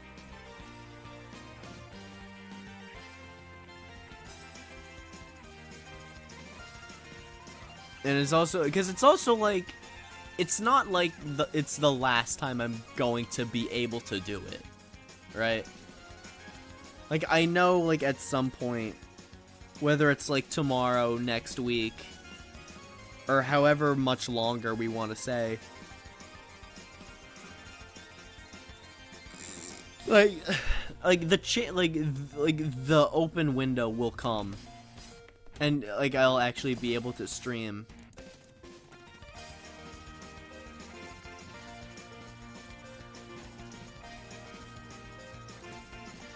It just sucked that it took as long as it did to get that window.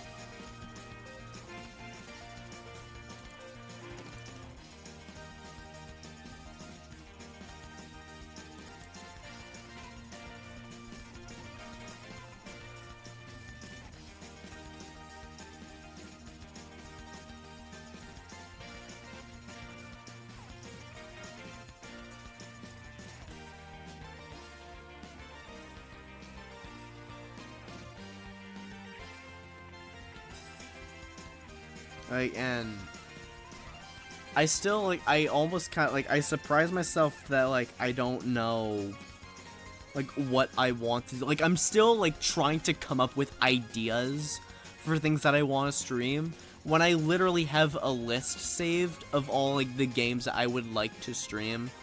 That actually does save me a lot of time in regards of, like, thinking of new ideas. But I still do it anyway.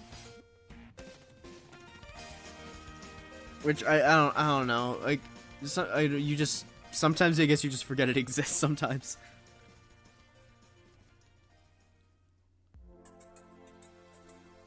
But, like, I know, like, it's been, like, 2.5 hours. I really do appreciate y'all. Like, I see, like, the two of y'all. I appreciate you sticking around as I, like, ramble near incoherently between college stuff and streaming and just kind of talking about movies. Like this has actually been, like, a really fun stream.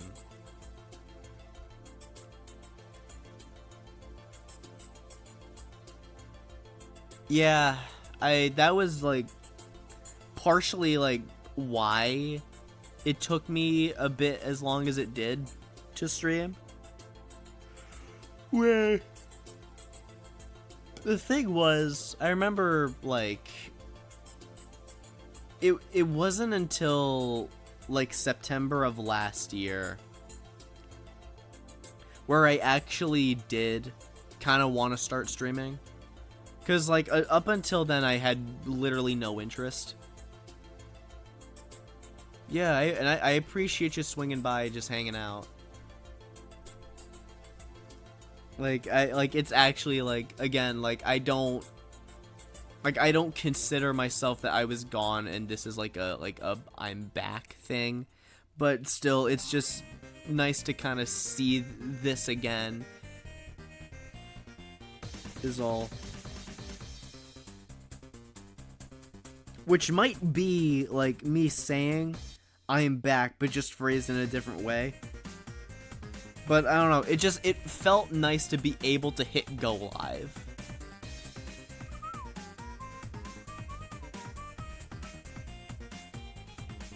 Nah, I feel. I can't fault you whatsoever.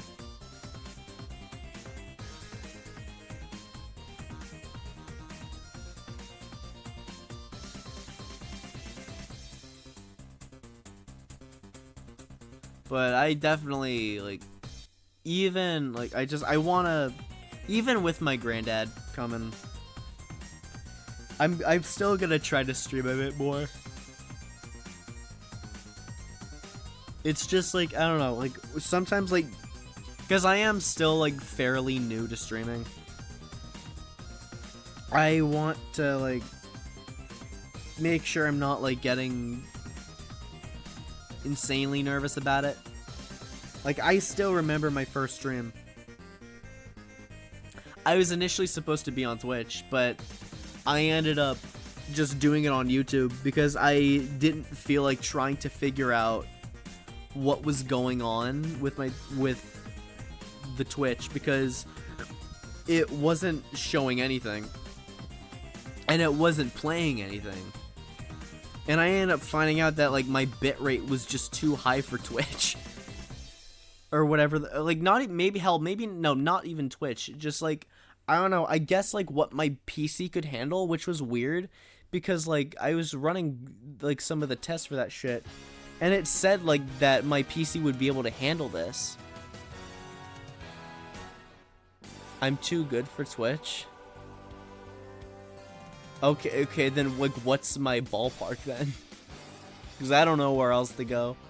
I don't know why I don't have interest in going to Picardo. I would go back to YouTube if I got banned from Twitch. And the thing is, if I'm going to get banned from Twitch, I'm gonna be the reason, not anybody else. Because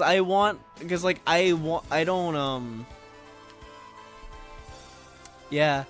that'll teach you to plan ahead, right?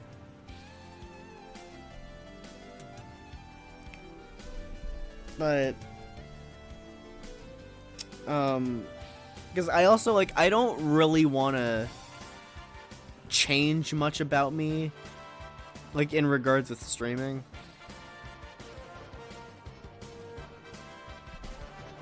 Like I don't like I don't mind pushing the buttons of like I don't mind pushing the buttons of like some of the rules. I think it's just be really funny. That's also kind of why, like, if, like, just in, like, the situation where I got approached for a sponsorship, I would be, like, very hesitant. Like, even if it was a brand that I really liked. My first question would be, like, what are the stipulations? Like, and if, like, the thing was I basically had to go family friendly, I would just decline it.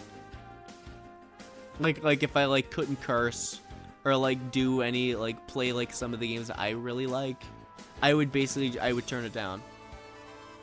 Because I don't like the idea of, because to me, it feels like I'm selling myself out. And I can't begin to, like, imagine me doing that. Where, like, I have become, where I'm, like, at this point where I'm okay with being myself around people. I feel like I feel, in a way, I kind of feel like a puppet. Like I'm acting in a way that someone else wants me to. And I feel like I would be betraying myself in doing that. Where, like, I don't change for nobody. Be okay with who you are. Like, don't pretend, don't pretend to be something you're not, is my thing.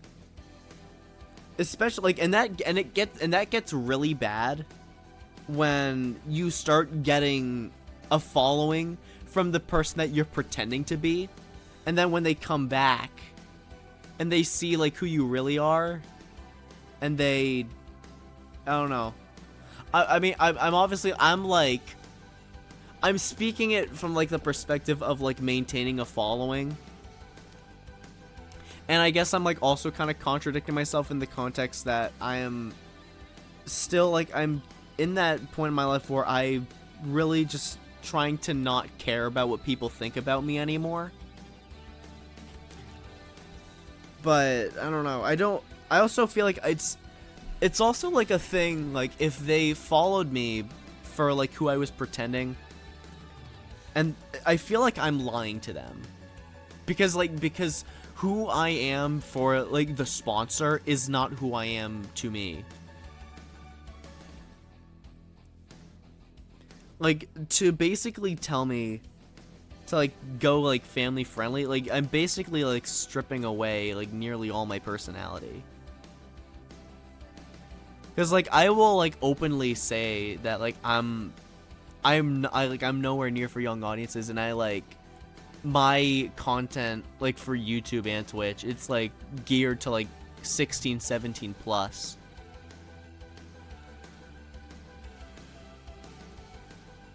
Like, I can't imagine me trying to be family friendly. It just sounds, like, ridiculously hard for me. Especially just because of, like, my, like, very filterless personality. Or, like, near filterless.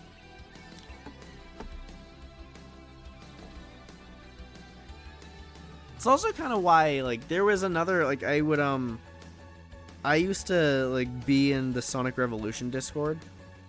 But I ended up, like, leaving, like, a couple times just because, like, first is like a combination of lost interest, and just because that's, like, a PG family friendly server. And, like, I just don't feel like I mesh well with those people. And I mean, I never did say anything bad. I mean, actually, no, that's a little bit arguable. Because, I vividly remember what it was. And, like, I still think it's funny to this day. A couple months ago, they were doing a panel. It was basically, like, make Shadow laugh. So, like, everyone was, like, going up on stage and telling them different jokes. Just trying to get him to laugh. I went up there, and I basically, like, I started a joke about arson.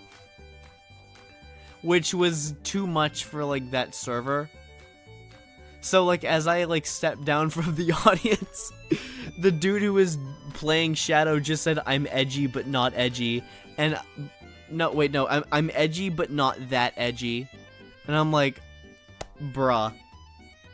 If you think that's, like, too edgy, like, clearly, like, obviously, like, that guy and I, like, I still remember the joke I was gonna say.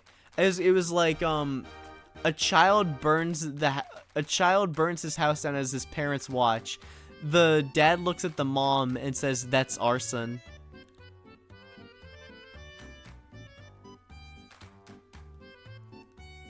Like, that was, like, I don't know, I knew it was good. Like, the only reason that I went up and said that one was because like, that's the joke that would be right down Shadow's alley.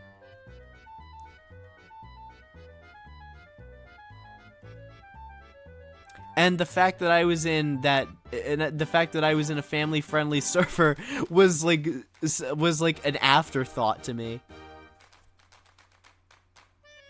I don't know, to basically, like, be told I'm edgier than Shadow. I almost, like, I don't know, that almost feels like a life achievement. Like, I've out-edgied Shadow. I have become a lot less likable. I have become a cringier internet child. But even then, it's like, I don't know. I still apologize for, like, it being too much, and then I stepped down on my own. But I don't know. I still, like, I don't like actually, like, feel like bad about it. Like, I don't care enough. Where that's, like, something, I don't know. It's not significant enough, like, that's, like, I still, like, feel bad about it to this day. Because, like, it's so, like, that's also, like, just, like, such a stupid thing to just, like, be thinking about constantly. In a way, I'm almost proud of myself for, like, pushing that limit.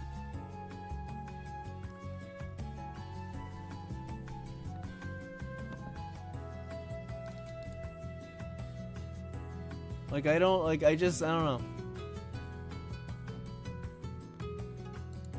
I just, like, I think about it and I just laugh. You just laugh it off.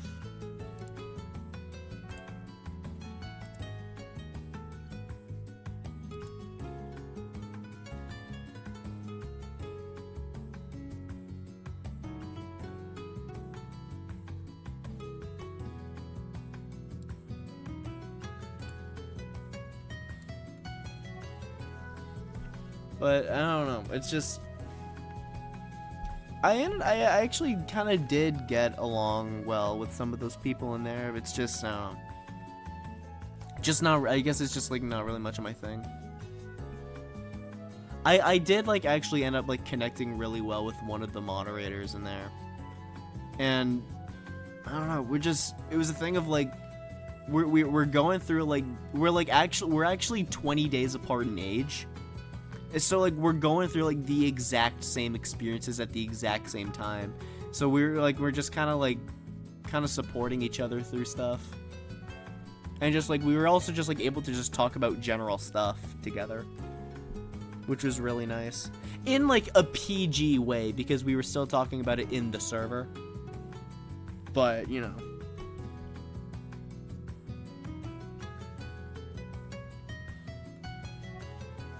I don't know. It's like, I don't know, maybe I might go back. I remember, I haven't told anybody about this, but, I tried submitting for the Sonic Revolution convention that they do every year in California. I didn't like. I may have also done the same thing for the online event, but I can't remember. No, wait, no. I did. No, it was. I submitted for the online event, and I had missed the window for the like actual convention, which I ended up submitting. It was like a compilation of like older clips from my old cart montages, kind of just stitched together. And I re-edited all of them so they would like fit like the PG guideline.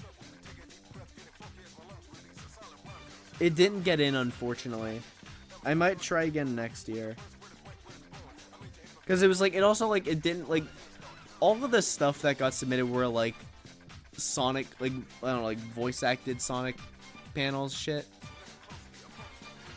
I don't know, like there was like, but you could also like submit stuff that wasn't Sonic related. That could also just be like Sega stuff. So if I wanted to do a Virtua Fighter compilation, I could. The only thing I would have to do, like, that would just require me to get back into Virtua Fighter.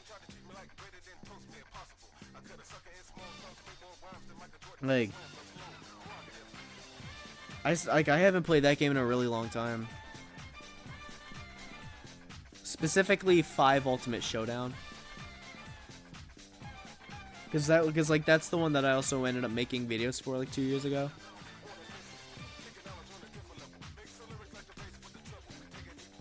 But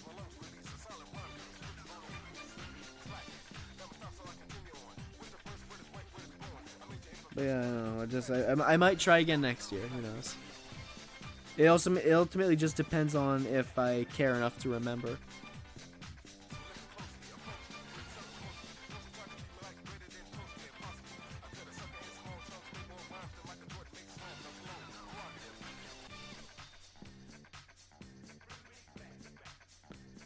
I guess another thing that like I guess I could kind of talk about a little bit was last week E actually came out from his college and we went to a convention together. It was we ended up going to GalaxyCon, which is it's just like a pop culture convention that they hold in a couple different cities, and they recently started doing it in my city. When we went last year, it was like both of our second full weekend conventions, and like it was a great time like both times. Like like last year when we met, I actually met the VAs for Sonic and Tails, and I got a photo op with them. He did too. And they also had like a bunch of other shit. Like they had pro wrestling every night. Like they had like that cosplay wrestling, which like it's. You know, it's goofy fun. You know, especially like I don't know. It's just I don't know. Like I'm glad that I'm somebody that like doesn't really take wrestling all that seriously. Like I don't know. Like in the context of like wrestling should or has to be this way. Like and I like I'm just able to like enjoy like goofy comedy shit. Like I remember I watched a video of a dude wrestling a tent, and that was entertaining for me. So I remember last year. I remember we were talking about doing it this year. He was unsure if he was going to be able to make it out just because of like just work schedule stuff for his classes, but he ended up making it work, and he came out again. So it was like the first time that I had seen him since maybe May. I can't remember if we did anything over the summer, honestly. Oh wait, no, it was since August, since we did a convention like the week before he actually headed out for his campus.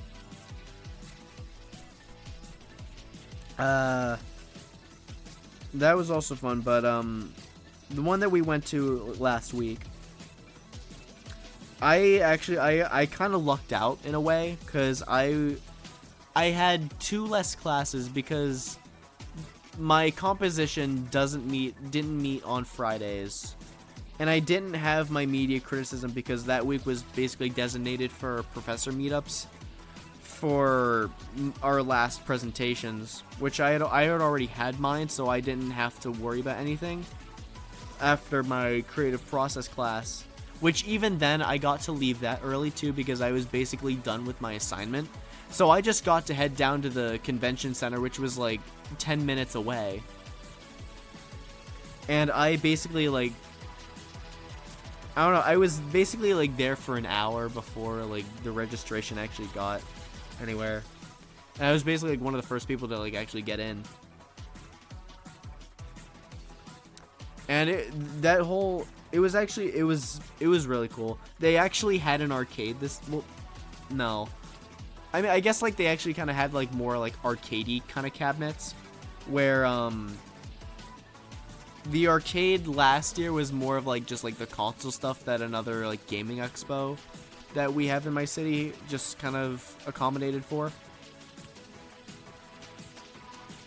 Like even though like the arcade games that they had at this con were like the stuff that I saw at another one that I went up to in June, and then the other one that we went to in August. Like they're always like fun to see when they're there. Especially like when I was like there like really early that Friday. Like I basically had that whole area to myself, and I just basically like spent the whole time playing Taiko no Tatsujin. And I also got to play the Initial D machine again. And they had like a whole like other like console gaming area. They had like tournaments for it, which Ian and I actually entered a Street Fighter 6 tournament. And in like the first couple rounds, he and I actually went up against each other in the bracket. And like I ended up winning the first fight, but then like I let victory slip from the next guy that I fought, and I lost. And then when I went down to a loser's bracket, I kind of got my shit kicked in by another Ken player, which hurt a little bit, I'll admit.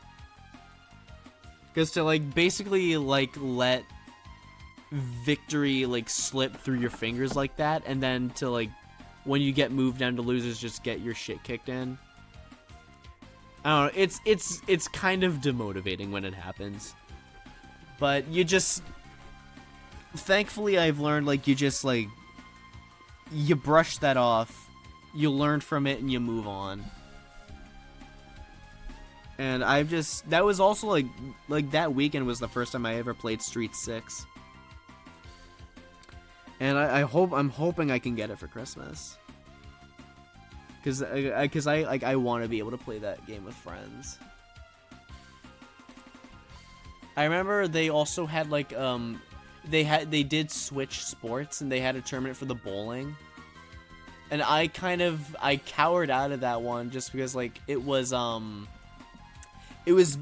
the biggest reason why I cowered out of it was because it was actually being live streamed on the convention's YouTube channel.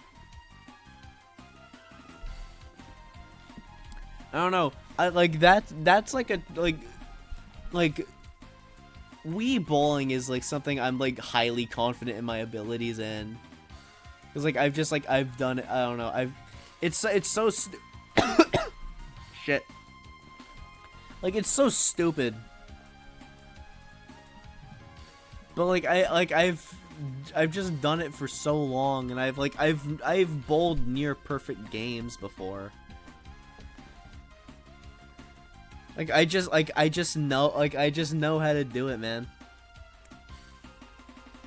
Not only that, I've beaten Matt in Wii boxing on like 3 separate occasions. I've done a round with him where like I didn't even get knocked out. Like I think like he can be like intimidating for the meme. But like when I first fought Matt, I legit wasn't even paying attention to who I was actually fighting against. So I basically just fought him like I did everybody else up until him. And I knocked him out 3 times in round 1, once in round 2, and it was over. Like, and it happened so fast. I don't think I realized who I was fighting till like the second time I knocked him out. I was just like in the zone, man. But I remember I got to at the convention I got to meet a couple celebrities. I got one photo op a day. The first op I got Friday was actually with Steve from Blue's Clues.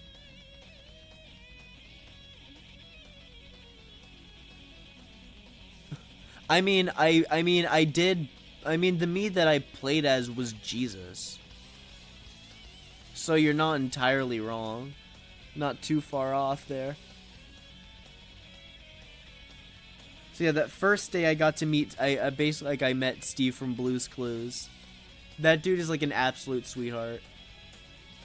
And then the second day, I met a pro wrestling Hall of Famer, Mick Foley. And the Sunday I got an op with Trish Stratus, who's another pro wrestler. All three of them absolute sweethearts. And then just like other stuff that I got from the con, I am actually holding I got Twisted Wire art of Guile from Street Fighter. And this is actually like the only Guile he's ever made. So I like basically like I don't know, I guess it kind of like it gained more value in my head. And it's I don't know, it's just this was just the one that stood out the most because I don't know. He had he had like his Marios, his Batmans. He had like other like Marvel superheroes and DC stuff, but I don't know. I was just like this was like the only like I don't know. This was the fighting game character he had. You know, it's just like kind of like looking through this one just kind of like stands out to me. And excluding the Galactus he had, like all of these were $35. So, you know. I also got a couple other art pieces. I got some pen art. I got 3 of them because there was like a sale. One of them I'm getting like I mean, I don't know what other diverting guys are on Steam that would send you a request, but yeah, hello Astro. Nice seeing you again. Also, yeah, like Astro, I have different PFPs on all of my different platforms. So, like, yeah, I hope I didn't sound like an asshole like when I said that. Hello. But yeah, we were just talking about a convention that I was at last week. So what was I saying? Yeah, I got a pen art of I got one of Lucario, I got Amaterasu from Okami, and I got Kazuya from Tekken. Alright, cool. Also, Astro, I was just talking about it. I got a Twisted Wire art of Guile from Street Fighter, and I got some photo ops with a couple pro wrestlers and Steve from Blue's Clues. I also entered a Street Fighter 6 tournament, and got my shit kicked in a little bit.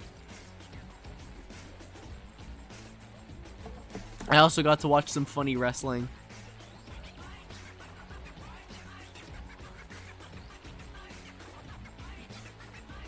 Yeah, it is. Actually, hang on. I can actually probably send you a picture of it right now. Quick second.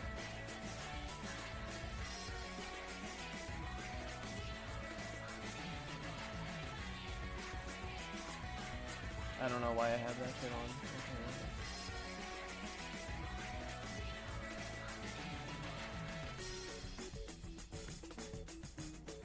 Yeah, I gotta get used to how this shit looks lay out.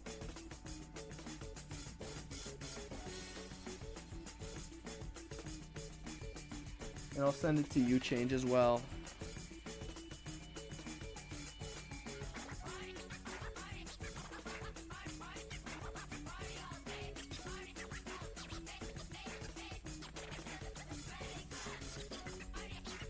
Yeah, that's also, the only Guile that he's ever made. Granted, I don't know how long he's been in this business. And I don't know, like, you know, but this is, like, the only one. So, I guess it, like, had a little more value in both of our heads. And also, like, this was, like, the only, like, actual kind of, like, fighting game character he had in, like, a sea of, like, Mario and Marvel and DC. Like, obviously, like, not saying that's a bad thing, but this one definitely just, like, stuck out more. Because, like, this is stuff, like, right down my alley.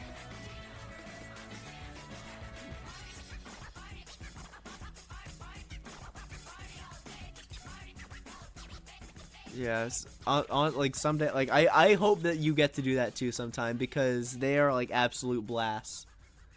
I only like actually started to going to them full weekend like last summer,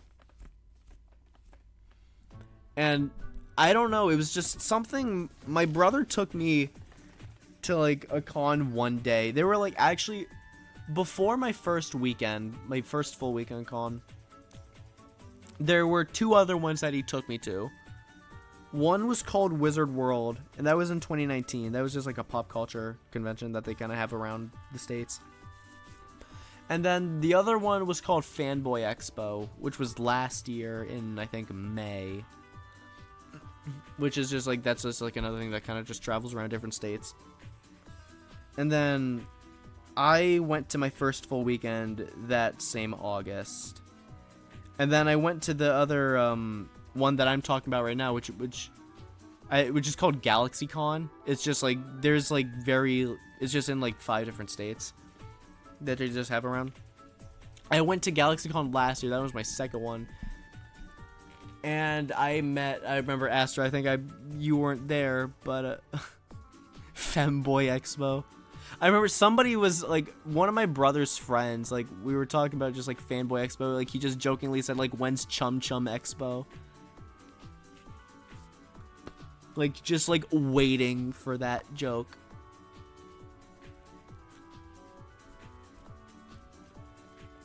But I was really happy because like I had my GalaxyCon pass since August, like around the time that I got back from that other anime con.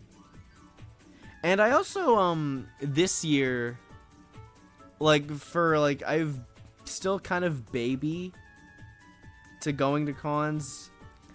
My 4th con was actually, like, out of the town. Like, I went up to, like, close to Cleveland for an anime con with E.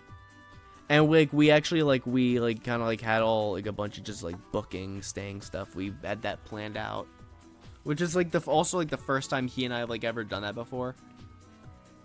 Granted, our staying plans were kind of just like taken over by someone else, and like we didn't really have control over where we stayed.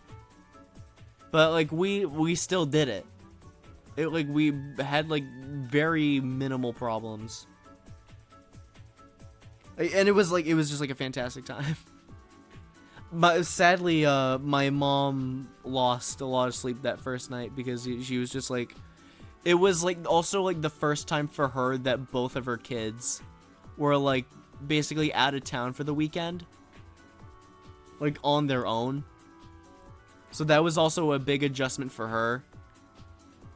You know, but you know, I get that. That's just like the natural like kind of parent worry. I can't fault for that.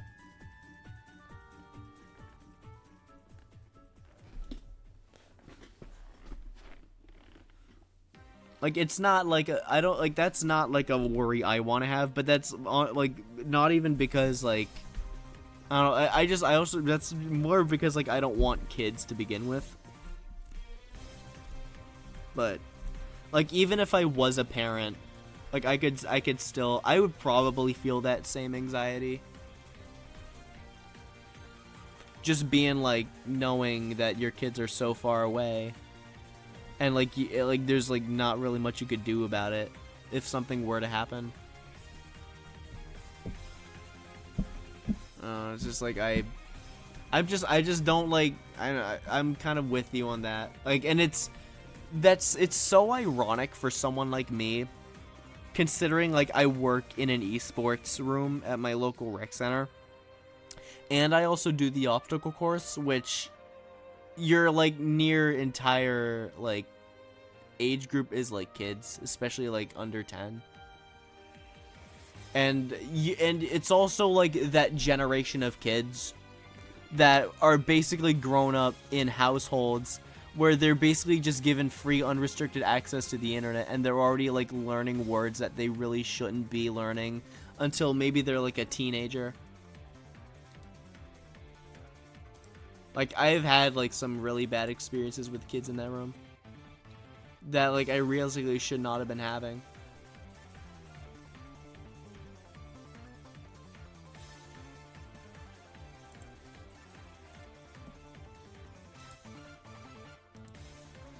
I don't know, it's just like, well, like, I already kind of like just didn't really want kids in the first place, but yeah, and they're becoming like really desensitized to it quickly as well, which like that's also kind of like something that I did. I became fairly desensitized, but that was also like more progressively over time.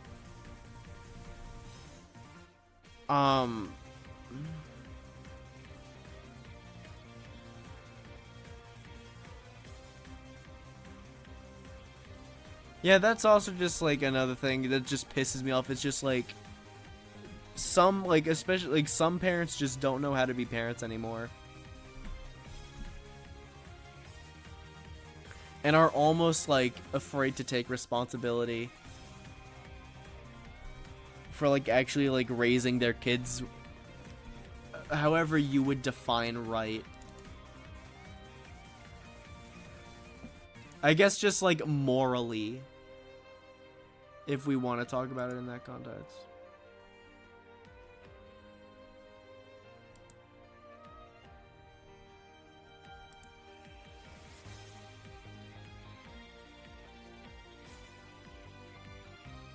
It's really funny. Like I remember one of the days when I was in esports, this mother literally just fucking dropped her like 2 5-year-old kids off multiple fucking times during one shift, and almost, and like, I don't know, as if like she was gonna, like, I would be okay with babysitting them. Lo and behold, I came home that night, I was not fucking happy in the slightest. I was so aggravated. And also getting them out was a hassle too. It's just like, I don't know, parents will literally like, some parents will just look for like ways to just get rid of their kids for a little bit because they know how much of a pain in the ass they are.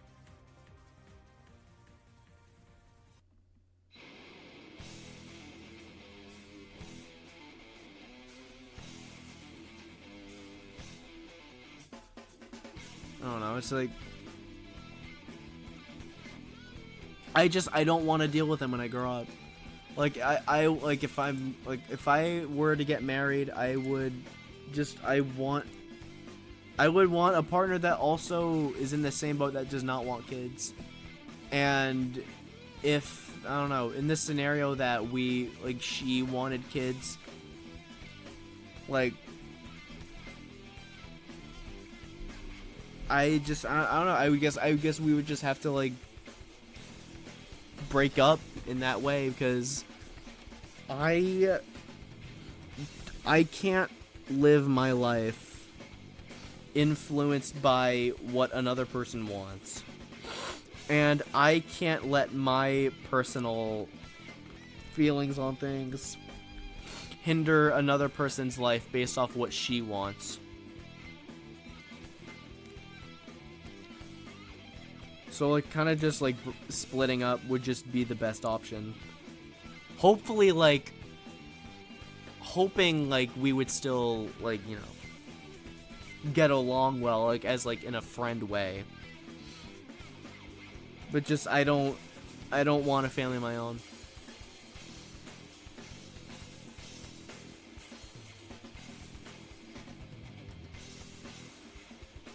I don't know, like, I don't even, like, I don't know. Nobody can, like, I don't imagine who's, like, gonna force you to have kids. Literally just, like, I don't know. Tell them to fuck off if they're trying to get you to do that.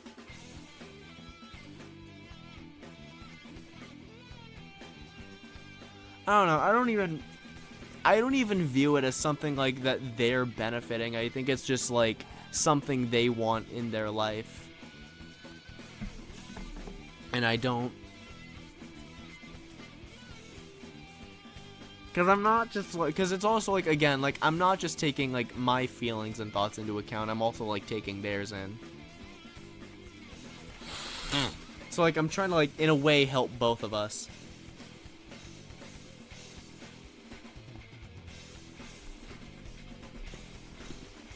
I don't know, which obviously, you know, like, I mean, like, I've never been in a relationship, but I can't imagine, like, breaking up, just, like, how hard that is. But, you know, sometimes, like, legit, sometimes it's for the best. And if, like, that's, like, why you have to, then, you know, I'm not gonna stop you.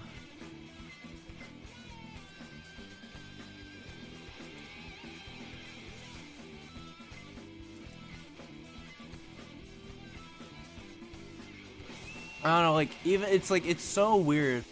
Like, my mom, like, when sometimes, like, when we talk about it, like, she talks as if, like, she's insisting that I'm going to change my mind about wanting kids. But, like, I don't know, I'm not denying that my mind can change. Like, that was what happened with my dad. Like, he, like, for the longest time didn't want them. But then he kind of, like, his mind changed a little bit about them, and he eventually had 2 of them. And that's how I ended up coming to be. But, you know, I just, the way it is right now, it's not in the cards. And no matter how many times you tell me that it's possible that that could change, it's right now, it's just not.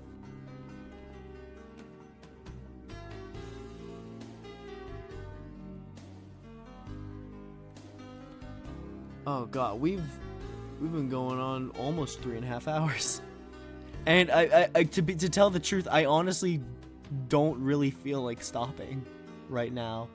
I almost just, like, I don't know, just, like, seeing, like, till, like, I feel like I just need to go to bed.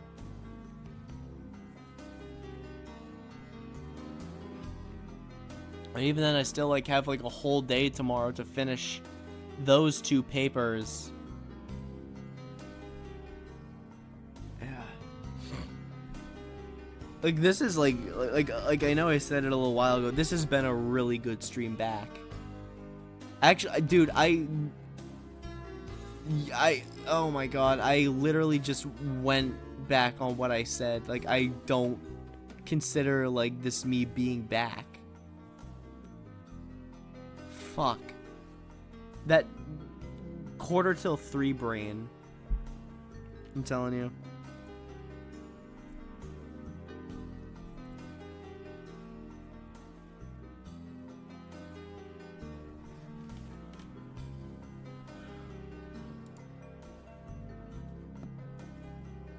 I don't know, at some point I'll probably just do, like, an improv stream. Maybe I could probably throw up EDF.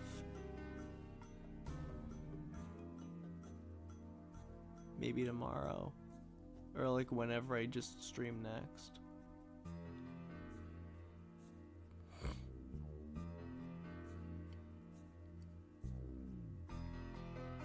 Oh, you're a nocturnal guy. Okay, I see you.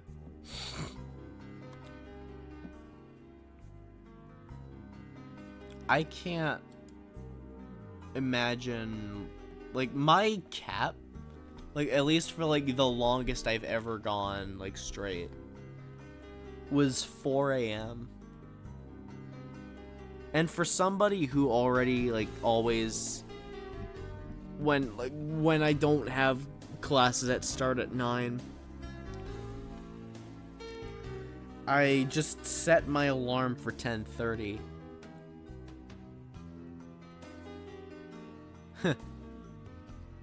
I mean, I've never thought about it that way. But, I don't know, that actually might be a pretty good way for me to think about it now.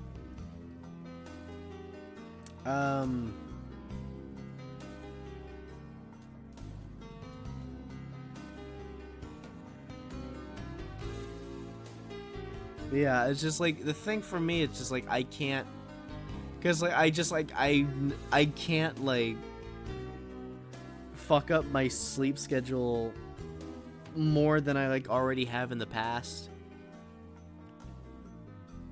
Like, I still remember being like 11 years old and like on like a summer night, like a summer weekend, staying up till like 1. That was baffling to me, like, as an 11-year-old.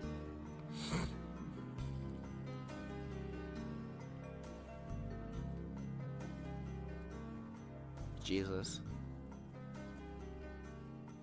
I don't know. I can't fathom pulling all-nighters. Also, just because I don't want, like, I would hate myself for a couple days for getting myself sick for that reason. Like, I would actually, like, I would be, like, very mad at myself, and so would my mom.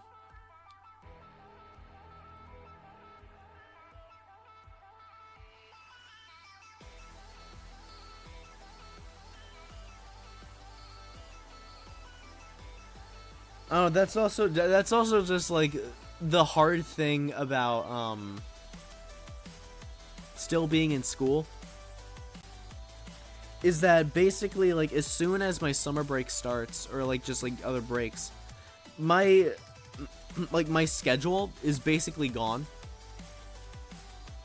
and I will literally just like stay up till like as long as I can drop, and then like maybe 3 or 2 days before I go back, I actually have to start readjusting myself. And especially now, since my classes are like at different times,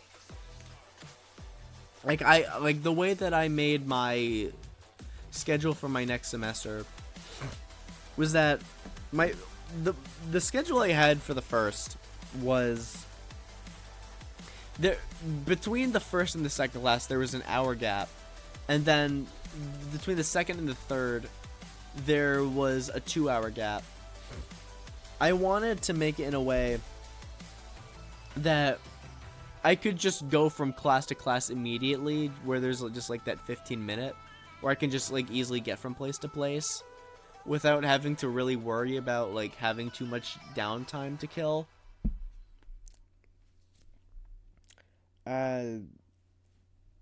That's basically like how I ended up just structuring my schedule.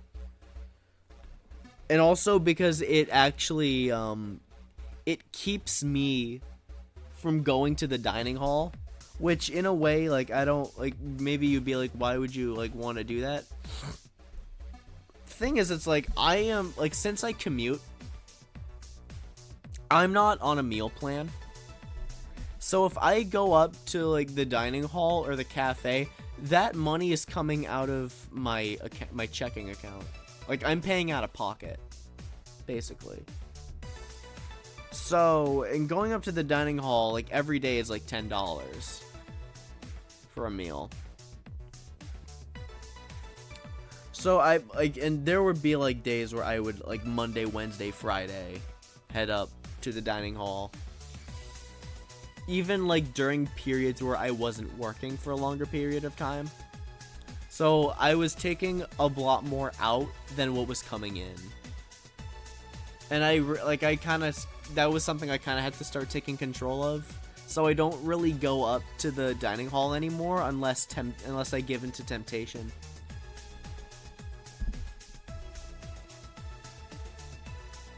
It also doesn't help that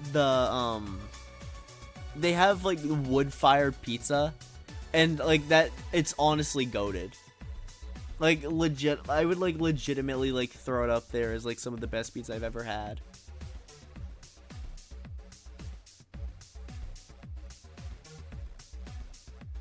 Right? Man, I just saw a tweet earlier today of like a thing of Trix yogurt, and like my first reaction was just like I recalled like how many times like I asked for a yogurt lunch when I was in elementary school, because like the lunches that they always had in my elementary school were almost near horrific. The only like really good days there at lunch were like when like the pizza days, like when they would order like Donatos or Jets. Those were better times. But then there were also like places like Cottage Inn and Domino's. Just like is just like ew, disgusting. Especially Cottage Inn. I hate Cottage Inn so much.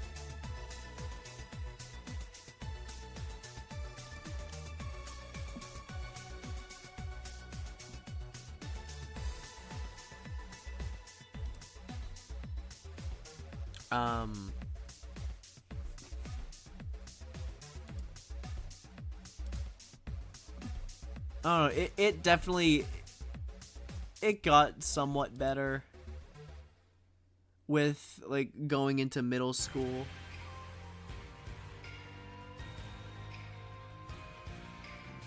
Yeah, that'll do it.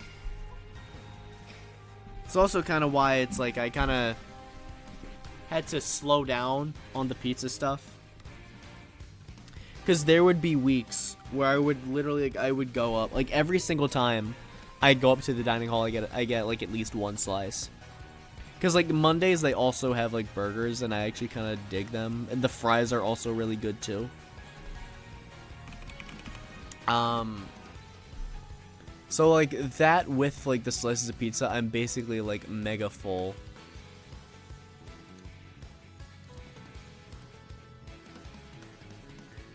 But it's also like there were like the days that I was going up there. I was which basically meant I was like getting pizza 3 days out of the week. And then also on Fridays I was having like pizza for 2 meals. Like one for like my lunch and the second for my dinner if I was going to the pizzeria with my dad.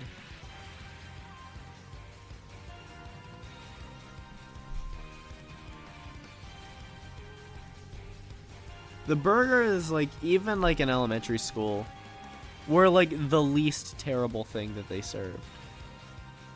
The only things that I didn't like about the burgers were the buns that they were served on.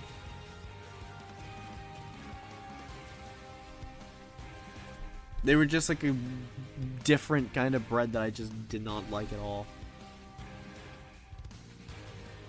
There were, like, also, like, guilty pleasure meals that I had, like the rib sandwiches. Like I don't know what the fuck mystery meat that shit was, but for some reason I liked it a lot, and every time they had it I would get like 2.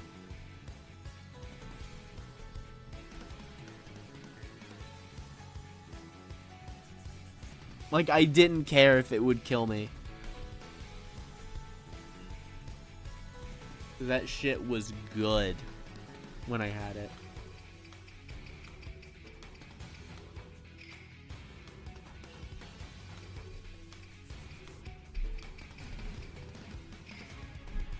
Hang on, I'll be right back. Actually, I gotta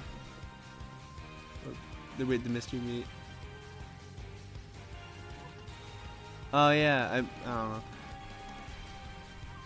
There's like some different mystery meats right for every school. And I'll be right back real quick. Gotta check on something.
Alright, we's back. So, where were we? We were talking about, school meals. And how horrible they were. I remember, like, I think, I was talking about, like, how I would typically get, like, the yogurt lunches. Because, like, the other stuff, like, was almost, like, always bad. And it was all, like, and I would, like, always get it if it was, like, the Trix yogurt. I was never a fan of Danimals. And if like, it was Danimals, like, I would also just, like, I'd get the turkey sandwich, and I would just eat the turkey off the bread. Because I didn't like the bread. Because I'm, like, even, like, as, like, a really young kid, I was insanely fickle about food. Which I'm obvious, like, I'm a lot more okay with trying new stuff nowadays, but there is still, like, stuff that I can be a little picky about.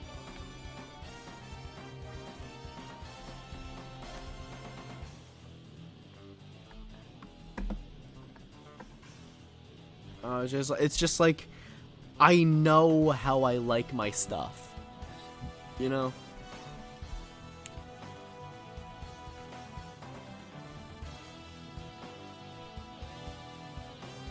I remember, sometimes like, when I would get, like, the PB&J sandwiches, this was, like, especially in high school, like, they were, a lot of the time, like, they just were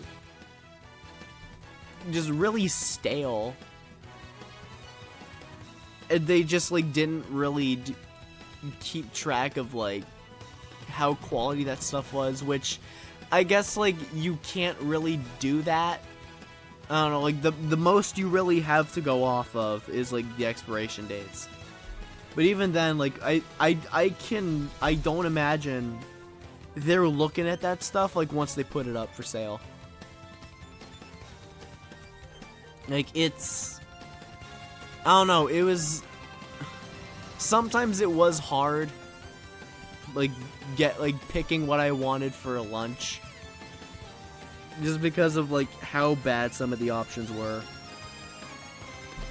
Like, most of the time, I just toughed through the staleness.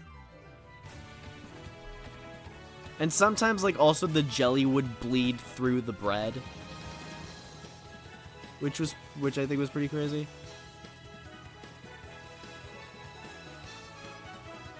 Yeah.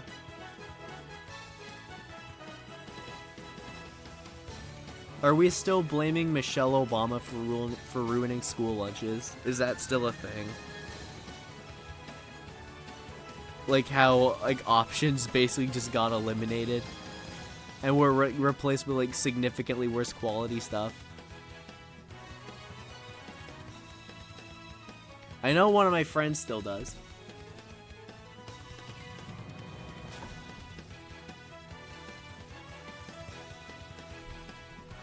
But,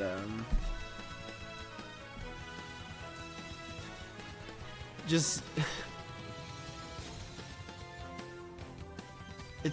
I don't know, it's so wild now. Like, even, like, I'm, like, 7 months out. It just, like, and even, like, when I was still in there, thinking about how shit everything was.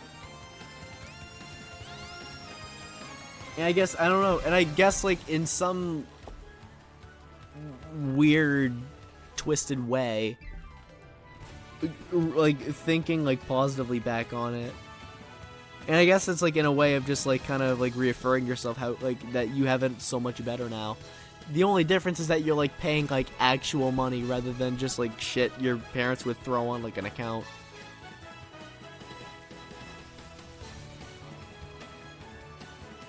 And I don't, this was, like, like, another crazy thing for me. I was like, I don't know, like, how I, spent, like, I spent money, like, especially in high school, I spent money on my account crazy fast, and it's still weird to me to this day how I did that, considering the fact that I got like next to nothing for lunch.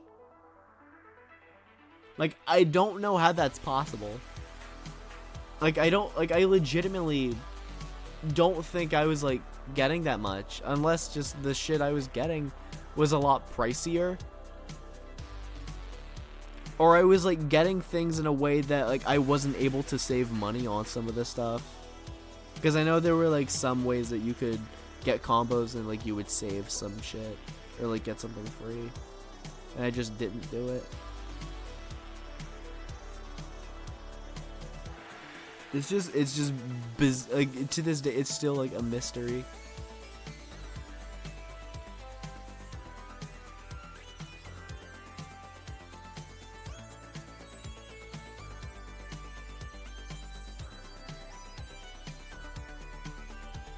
But I don't know. I don't know. It feels not. I don't know. Just the moral of the story is that it feels nice to finally actually have like good quality food at my disposal now.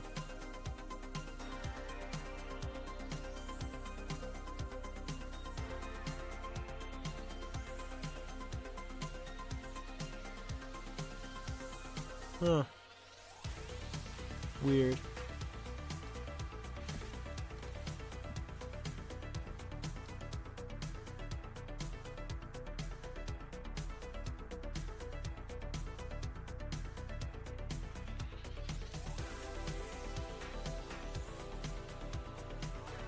Oh, you had online classes?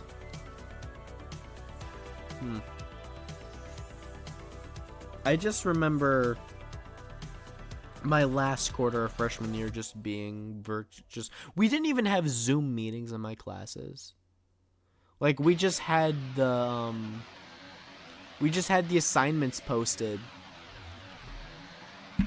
and we just did them on our own. So I never got the Zoom experience. I never even actually used Zoom until like maybe October of this year, because I needed them for meetings with professor and eventually my counselor for scheduling.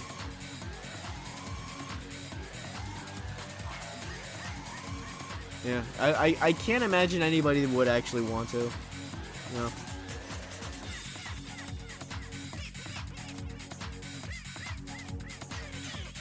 School lunches will forever be a meme.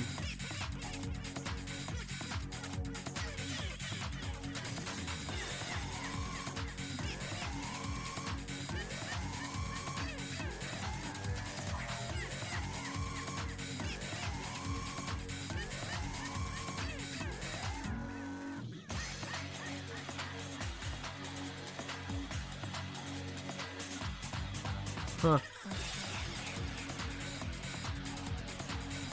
You got to get paid. Me.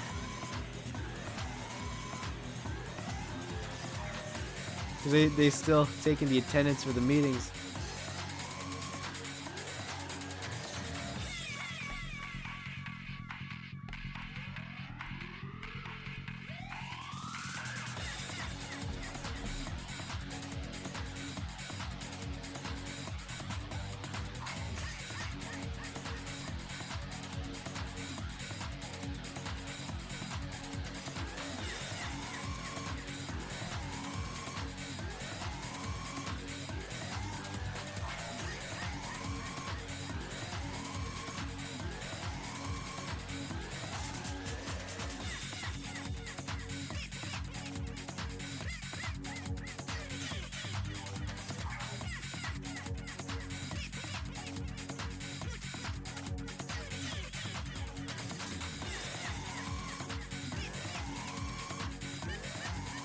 Oh my god, it's so cynical.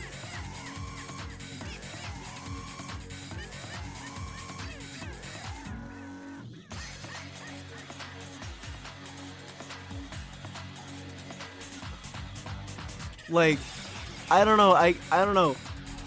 at least they're honest about their intentions. But I don't know, that's just, it's so... Yeah, like, that's like, I don't know, teachers don't even make enough to like take their shit seriously.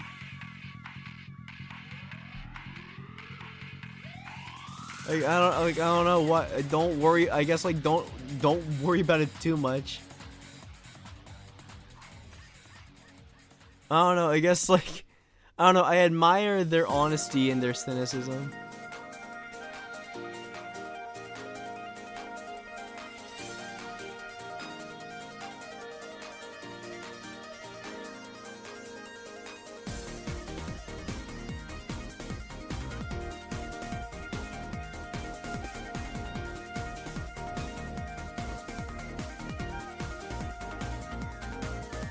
Oh, there is something about that. Like, that takes, like, an insane amount of willingness to, like, get paid so little and to deal with, like, however much potential bullshit. I don't know, to be okay, I don't know, just the idea of being okay with that. That's, like, admirable on its own. And those who actually still do care about doing a genuine good job, you know, because there are plenty of fantastic teachers out there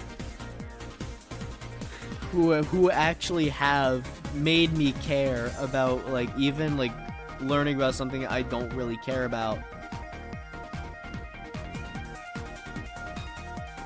I've loved their experiences in the class.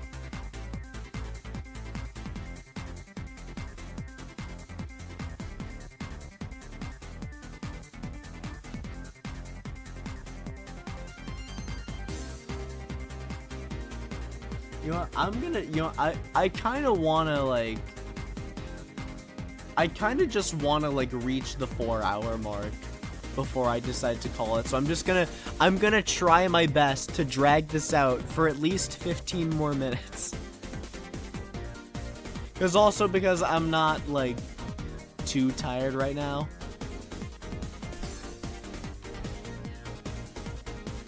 Yeah, so we're in this one together, Change.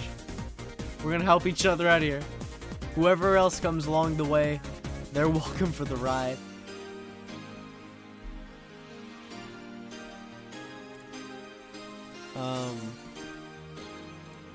So you know what? I've kind of had control of the topics tonight. What's something that, like, you want to talk to me about? If there is anything, like, you're interested in talking about to me.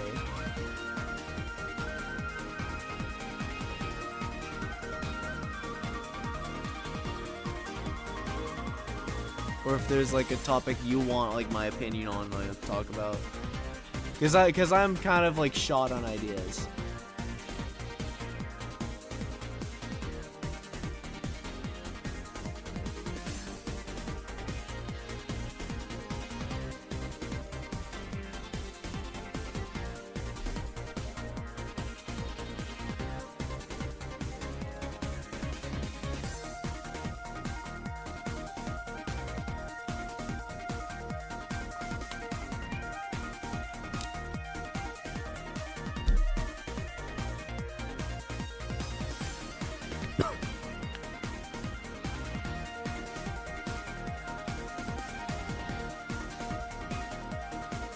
Oh, Godzilla Brain Rot. I still intend on seeing the new movie. I've very much been a Godzilla enjoyer since I was babby. Like I mentioned earlier, like, the PS2 was my first console, so I grew up with like as one of my first games being a Godzilla Save the Earth. Oh no, -1. I already saw versus Kong in the theater around the time it came out. It was okay. I really wish that they just held off on Mechagodzilla until the next Godzilla movie, because Mechagodzilla as a villain in that movie was painfully ineffective. And they could have done so much cool shit with him, but they just wasted that potential.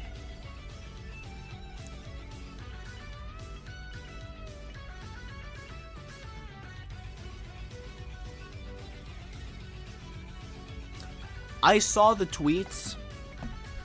I don't know. I would be happy for like a remaster, especially if it came on PC. Like obviously like between like all three of them, like I have to recommend Save the Earth, because like Save the Earth is just like an updated version of Destroy All Monsters Melee. And Godzilla Unleashed is just kind of bad.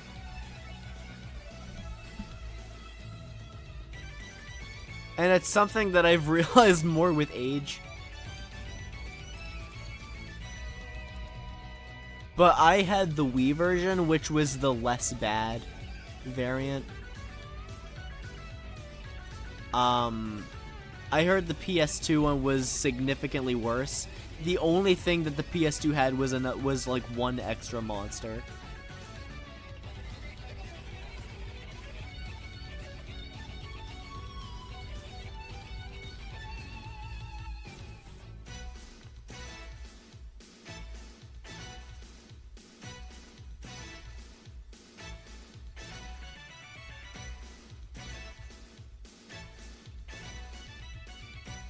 I wonder, I don't know, like, I remember, like, when I was a kid, I always, like, I would play in the boxing ring, play as Jet Jaguar, hit circle, and then just juggle the opponent in the air for, like, 4 goes.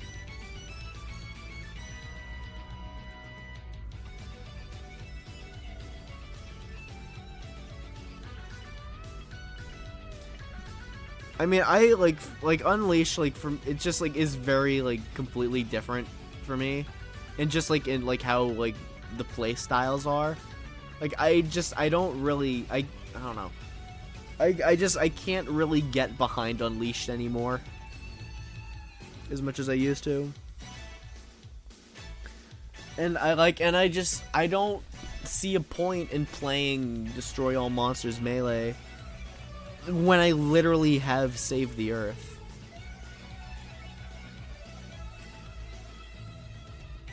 Because like they took like an already like good game, and they just like added more stuff to it and made it better.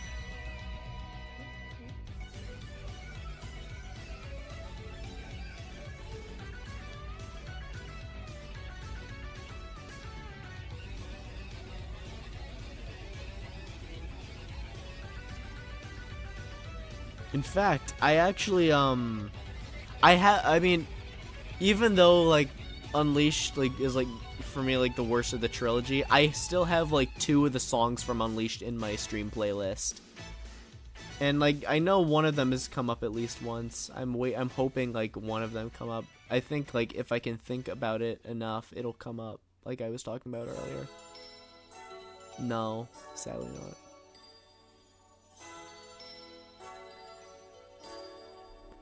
I'm gonna have to look it up.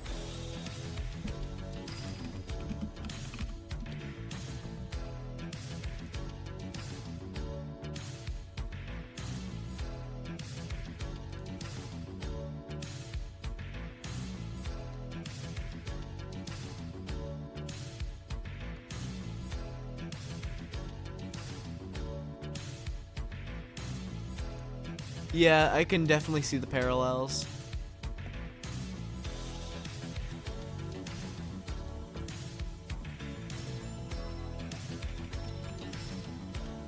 Oh, wait, hang on a second. Yes, I have heard of this, because it's on my wish list. When did I put this on my wish list?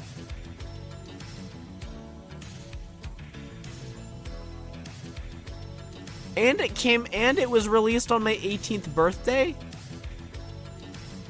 Yo?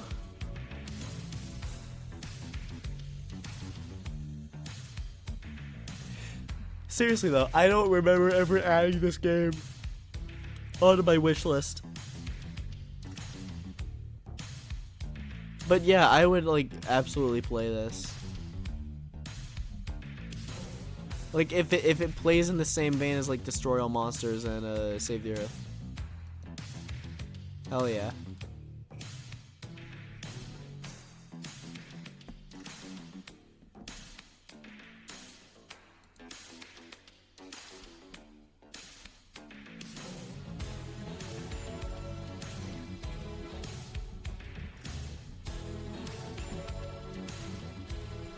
I have like, what is it, 66 things on my wish list.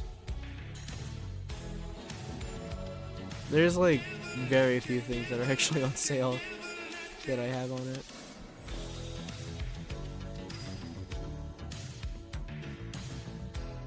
That's fair.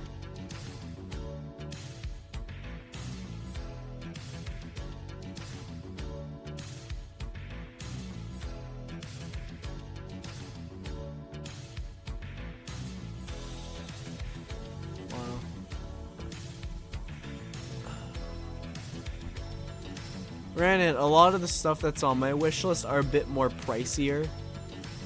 So that's, I guess that's kind of why I've let this stuff kind of develop. And also, like, I just kind of stopped buying games in, like, just kind of generally.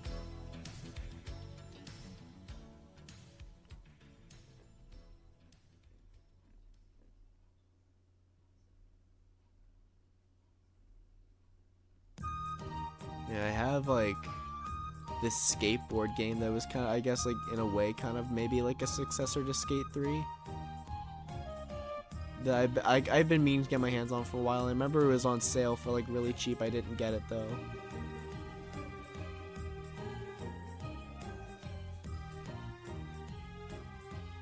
Yeah.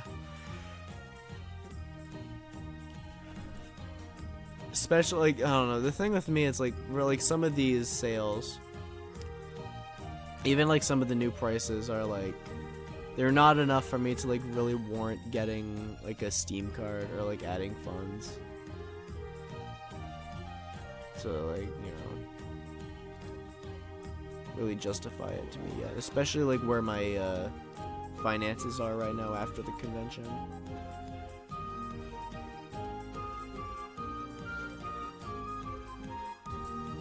I don't know. We'll wait till Christmas. I don't know. Just see what happens.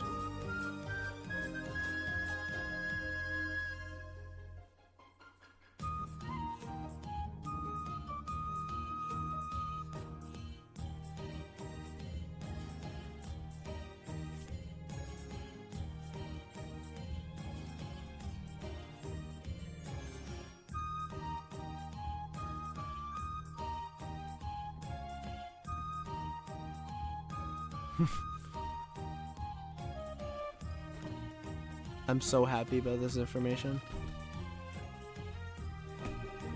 Literally, just in a week. It got here so fast.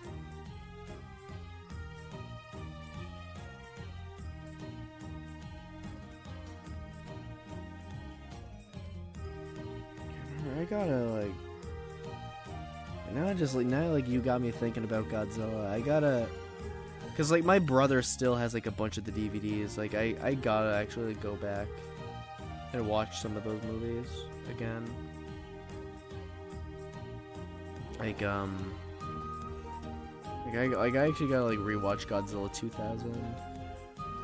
We have, I think we have one of the Tokyo SOS movies. We may have Godzilla vs. Megalon? I don't remember.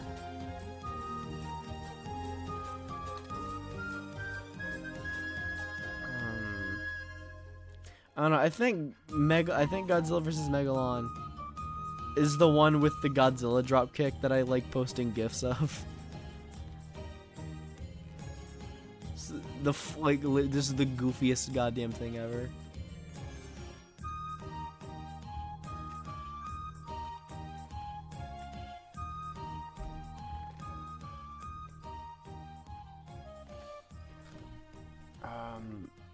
I remember we also have All Monsters Attack, which was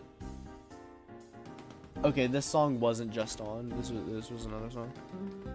But yeah, we have the Godzilla. We have the All Monsters Attack DVD, which was the anti-bullying Godzilla movie, which is so like that's a movie that like I can watch and be like entertained for how stupid and bad it is.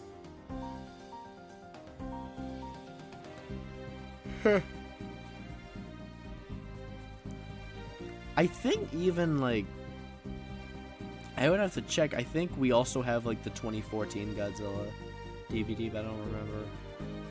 I know I saw King of the Monsters in a theater. That it was okay. I never saw the King Kong movies though.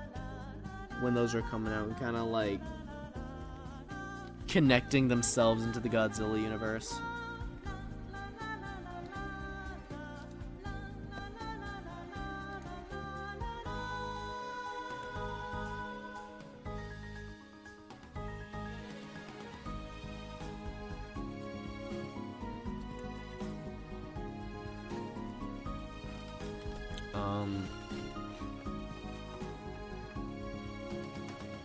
You know what?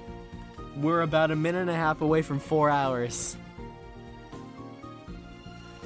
What do you say, you know what?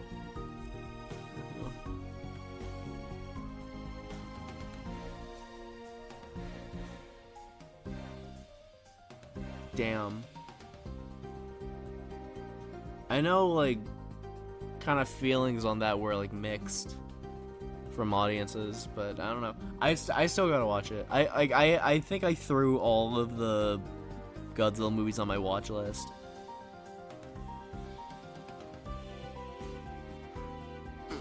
Oh hell.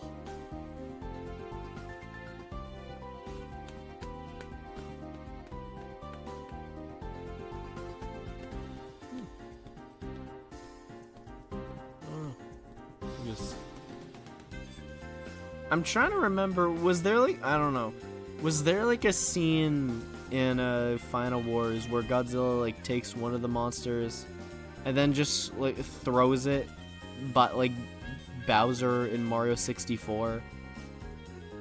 Like just does this so long gay Bowser to one of the monsters? I can't remember, like, or if I'm like actually just going crazy. Or maybe I'm just like thinking of that scene from Matilda when Miss Trunchbull just grabs one of the girls by like her ponytails and just like swings her around like Bowser in Mario 64 and throws her across the fence.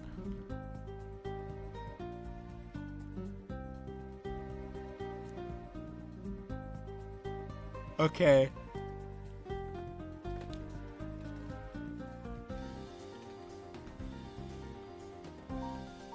So I am kind of right. It's just about figuring out which one it was.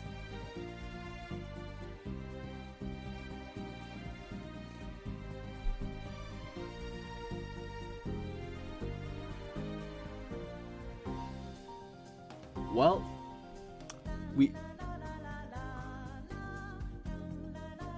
that's funny. You know what? Like, I'm still like in the process of like figuring out like how I want to die. That's the new thing I want.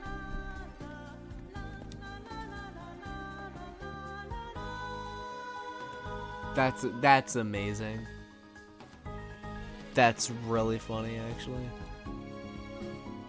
And this was also like the time like when they were like these were like when Godzilla was taken more seriously in the stories.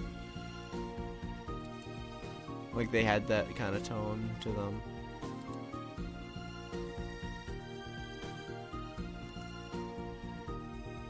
It would be amazing.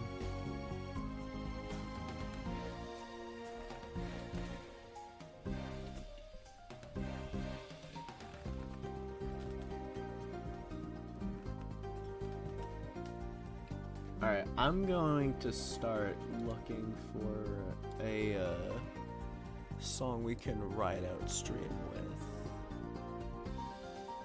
What's a good one we could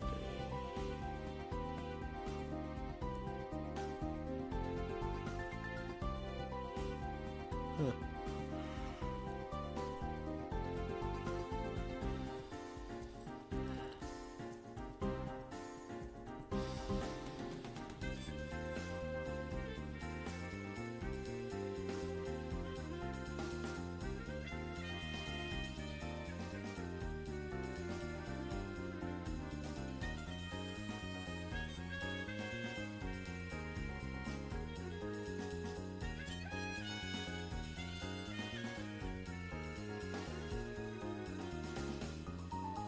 Okay, I found a song that we're gonna do that we'll finish stream with. I'm just gonna let this one finish up.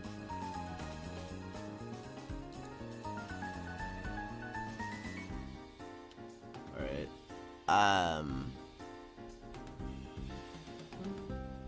So this was like I said a couple times.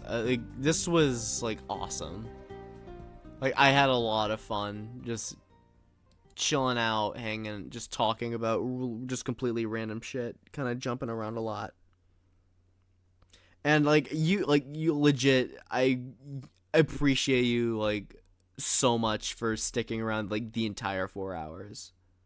Like that, like I don't think like you realize like how much I appreciate that.